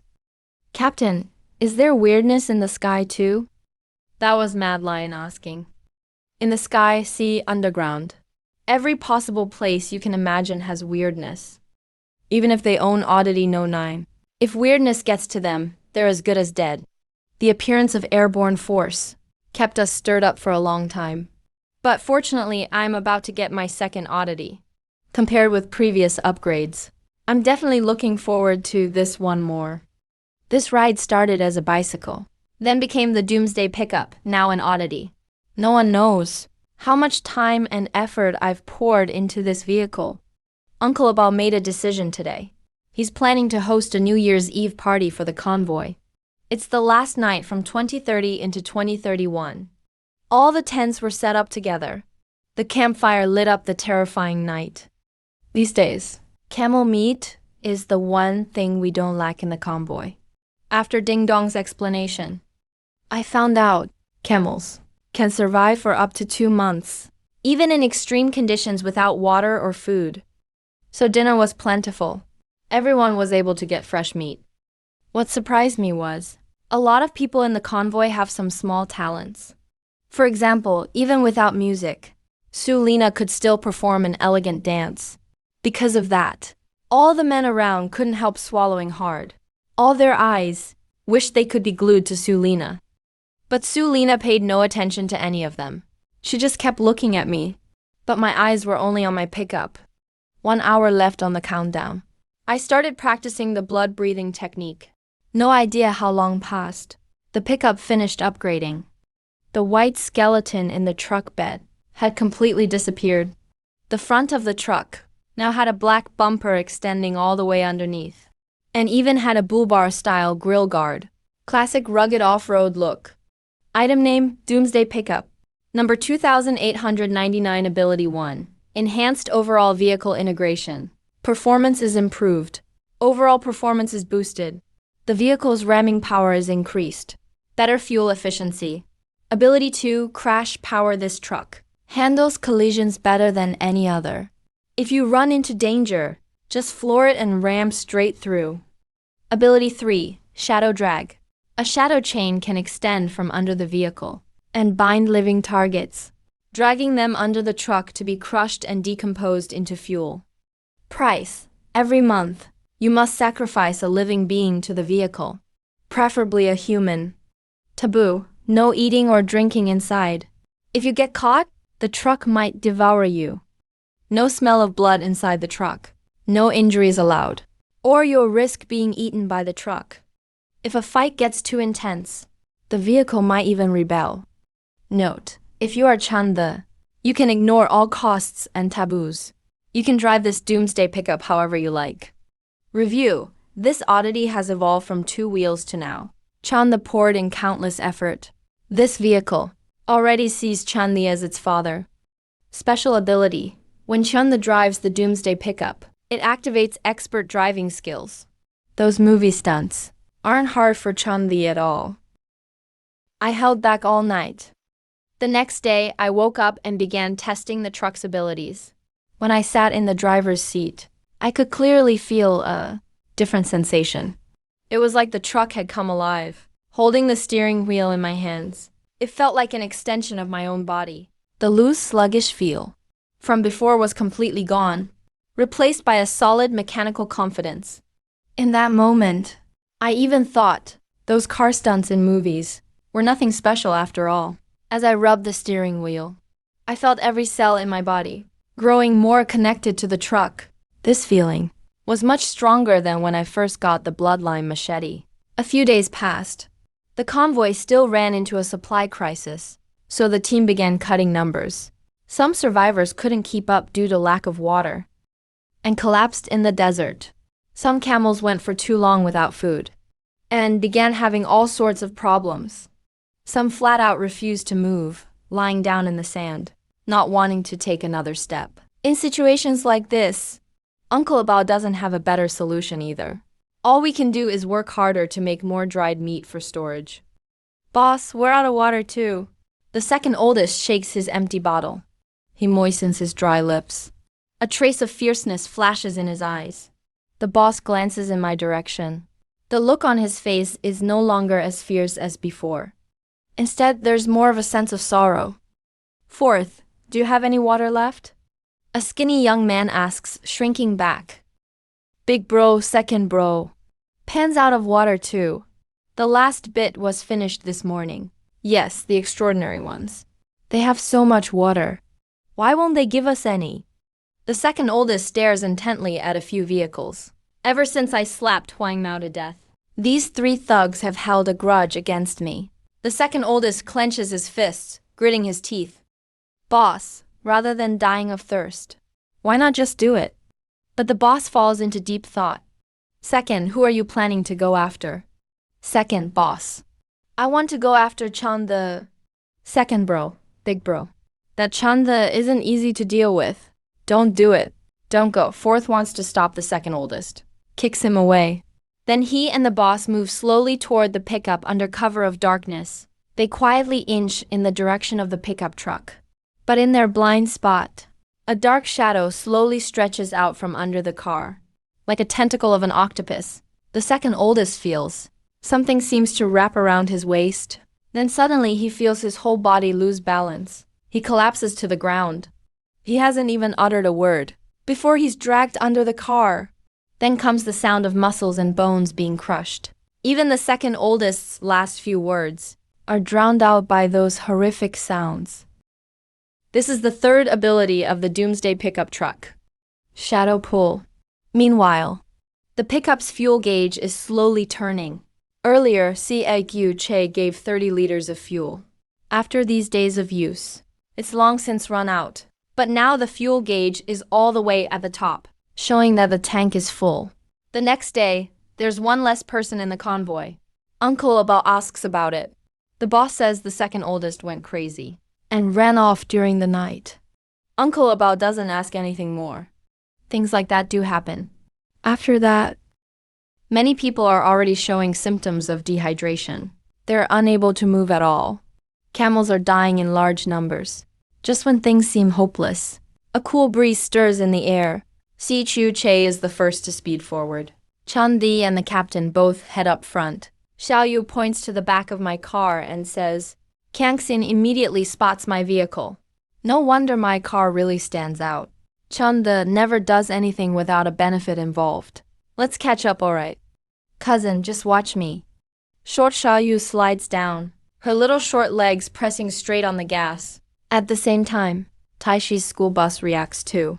20 minutes later, some green vegetation starts to appear around us.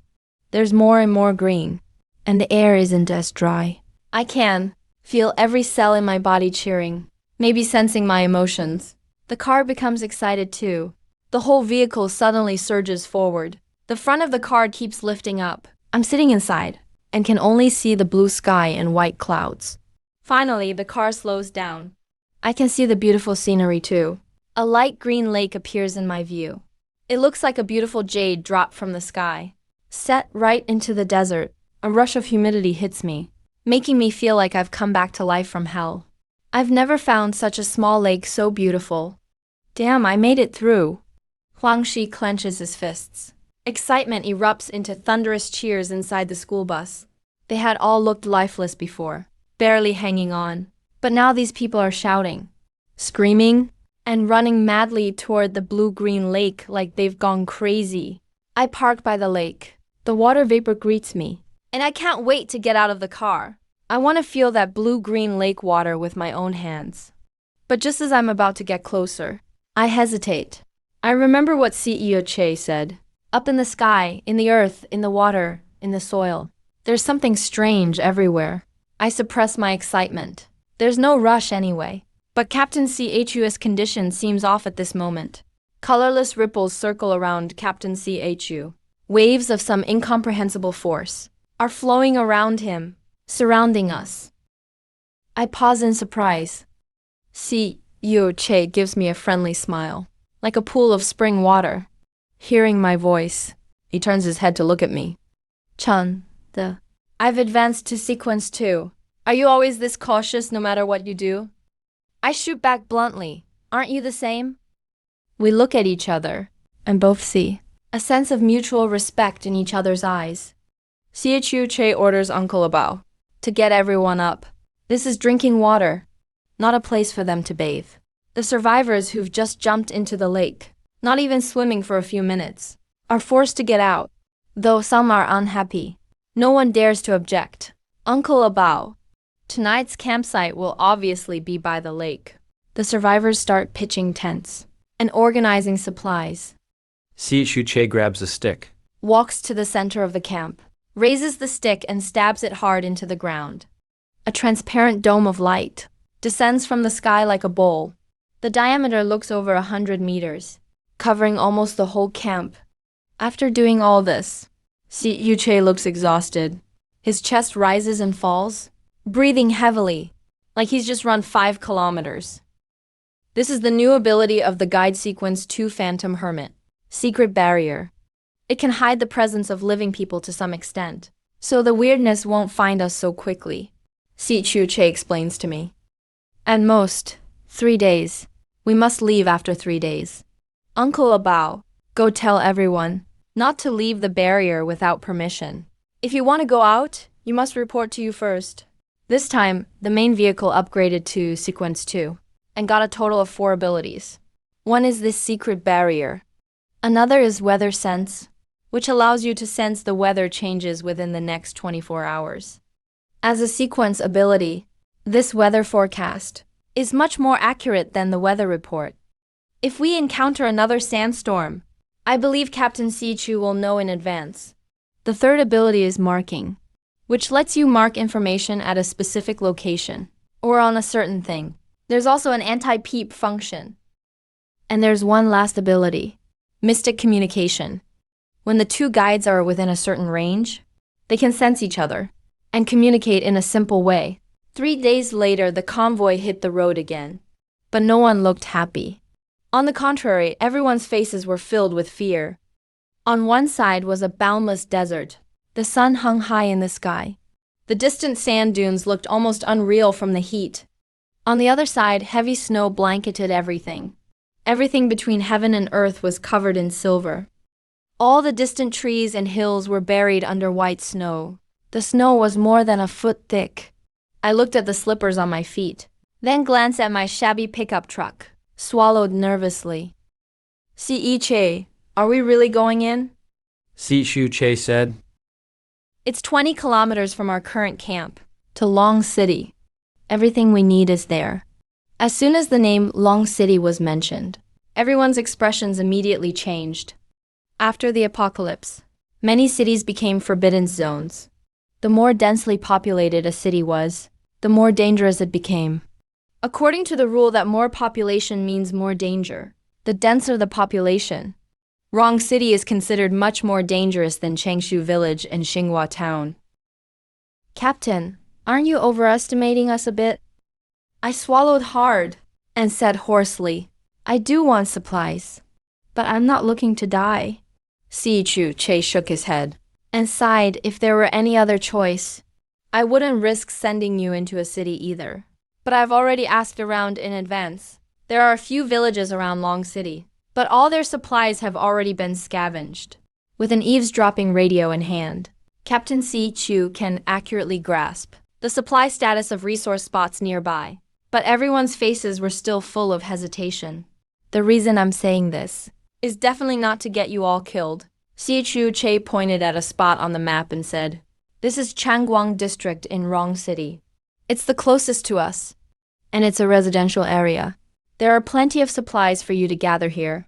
Longchang District has 3 large supermarkets. If you find any one of these supermarkets, you'll be able to find enough supplies to survive the extreme cold. From what I can sense, there are at most 3 wraiths in Changguang District. As long as you move quickly enough, it shouldn't be a big problem." I interrupted Captain CHU. "If there's only 3 wraiths in the district, that only means one thing. The level of terror of these 3 wraiths definitely surpasses all the others." I rolled my eyes around. "Captain, I do have a suggestion. The question is if you dare." Si Chu Che had a bad feeling, but still said, "Go ahead, let's hear it." I grinned. "Captain, why don't you act as bait? You can set up a hidden barrier here first. We'll hide inside it, and you take the other survivors out to lure the wraiths from Changguang District out. Then we can go gather supplies. We'll all meet up here after. How does that sound? If the wraiths latch onto anyone, we can just throw a few survivors at them to distract them." Si Chu Che was furious. He never expected me to say something like that, even making him, a guide with no combat ability, do such a thing. Si Shu Che. Captain CHU squeezed out a few words through gritted teeth. "Chun Yi, shut the hell up." In order not to freeze to death, Si Chu Che still negotiated, and let me and several other awakened go in to scavenge supplies, while he waited outside to support. As soon as I got back to the car, I felt a wave of unbearable cold air. The windows were already covered in frost. Each breath turned to white vapor. I wanted to climb into Xiao Xiao's car for the heat. "Xiao Yu grabbed the door desperately. "You 2 damn lovebirds. Don't even think about kicking me out for your shameless business. It's so cold, we'll die out here." Xiao Yu will never forget that night when he was thrown out of the car all alone. Good thing Uncle Aba took him in. Otherwise, he would have frozen to death that night. The next morning, I woke up from the cold. Meanwhile, in the convoy, apart from a few awakened, over 70% of the survivors had already fallen ill from the cold. If the situation doesn't improve, the whole convoy might just collapse. "Everyone, the convoy is in big trouble now," Si Shu Che said. "I know. You don't really care much about the lives of ordinary people. But if all the regular folks in the convoy die, can just a few of us survive on our own? We've already lost too many people. No more deaths." This time, Si Shu Che was actually a little nervous. Iron Lion nodded first. His expression was firm and determined. "Captain, don't worry. I'll definitely bring back enough medicine. Leave this to me." Ding Dong also nodded. showing she'd do her best. Kian spoke boldly, Captain. Just wait for good news. It ended up taking the convoy a full hour and a half to finally reach the outskirts of Rongcheng. There were still plenty of cars crashed into each other on the streets. Whenever I could dodge, I'd go around the side. If it was impossible to avoid. I'd just smash a path through. Until a clothing store caught my eye. That's when I finally stopped. LED everyone over. Chan, you really noticed it. I didn't even see it. Gradually, excited voices came through. The group rushed into this specialty store and began a wild scramble for clothes. I put on a black down jacket myself. Instantly felt much warmer. Ding Dong wore a short black down jacket and walked out of the store. Beside her was a skinny young man. Are you sure you can handle skinny? The young man nodded quickly. Ding Dong, don't worry. Old, he can't drive. Ding Dong became old, his face full of excitement. But at that moment, I suddenly felt my hair stand up on the back of my neck. A surge of terror swept over me instantly. Kian looked tense. She took an attack stance. Iron Lion's other head. Wild Lion suddenly opened its eyes, a ferocious look on its face. I exhaled a puff of smoke, and a smoky mist enveloped a 10-meter radius around us, wrapping everyone up inside. Woo-woo! A disturbing cry echoed from the sky and descended. Several people looked up through the smoke that hadn't completely blocked their view, gazing at the sky. An octopus came down from above. The octopus was as tall as 2 or 3 stories. Each tentacle was frighteningly thick, covered with suction cups all over. It sent chills down our spines. But the scariest thing wasn't the tentacles. It was the octopus's head. There were 8 human faces on its head. Old man, old woman, young woman, teen boy, teen girl. Children, 8 faces in all, facing every direction. Each face showed a different expression. Some looked discouraged. Some looked rebellious. Some were full of energy. I knew a fierce battle was inevitable. I was ready. A fierce fighting spirit surged in my eyes.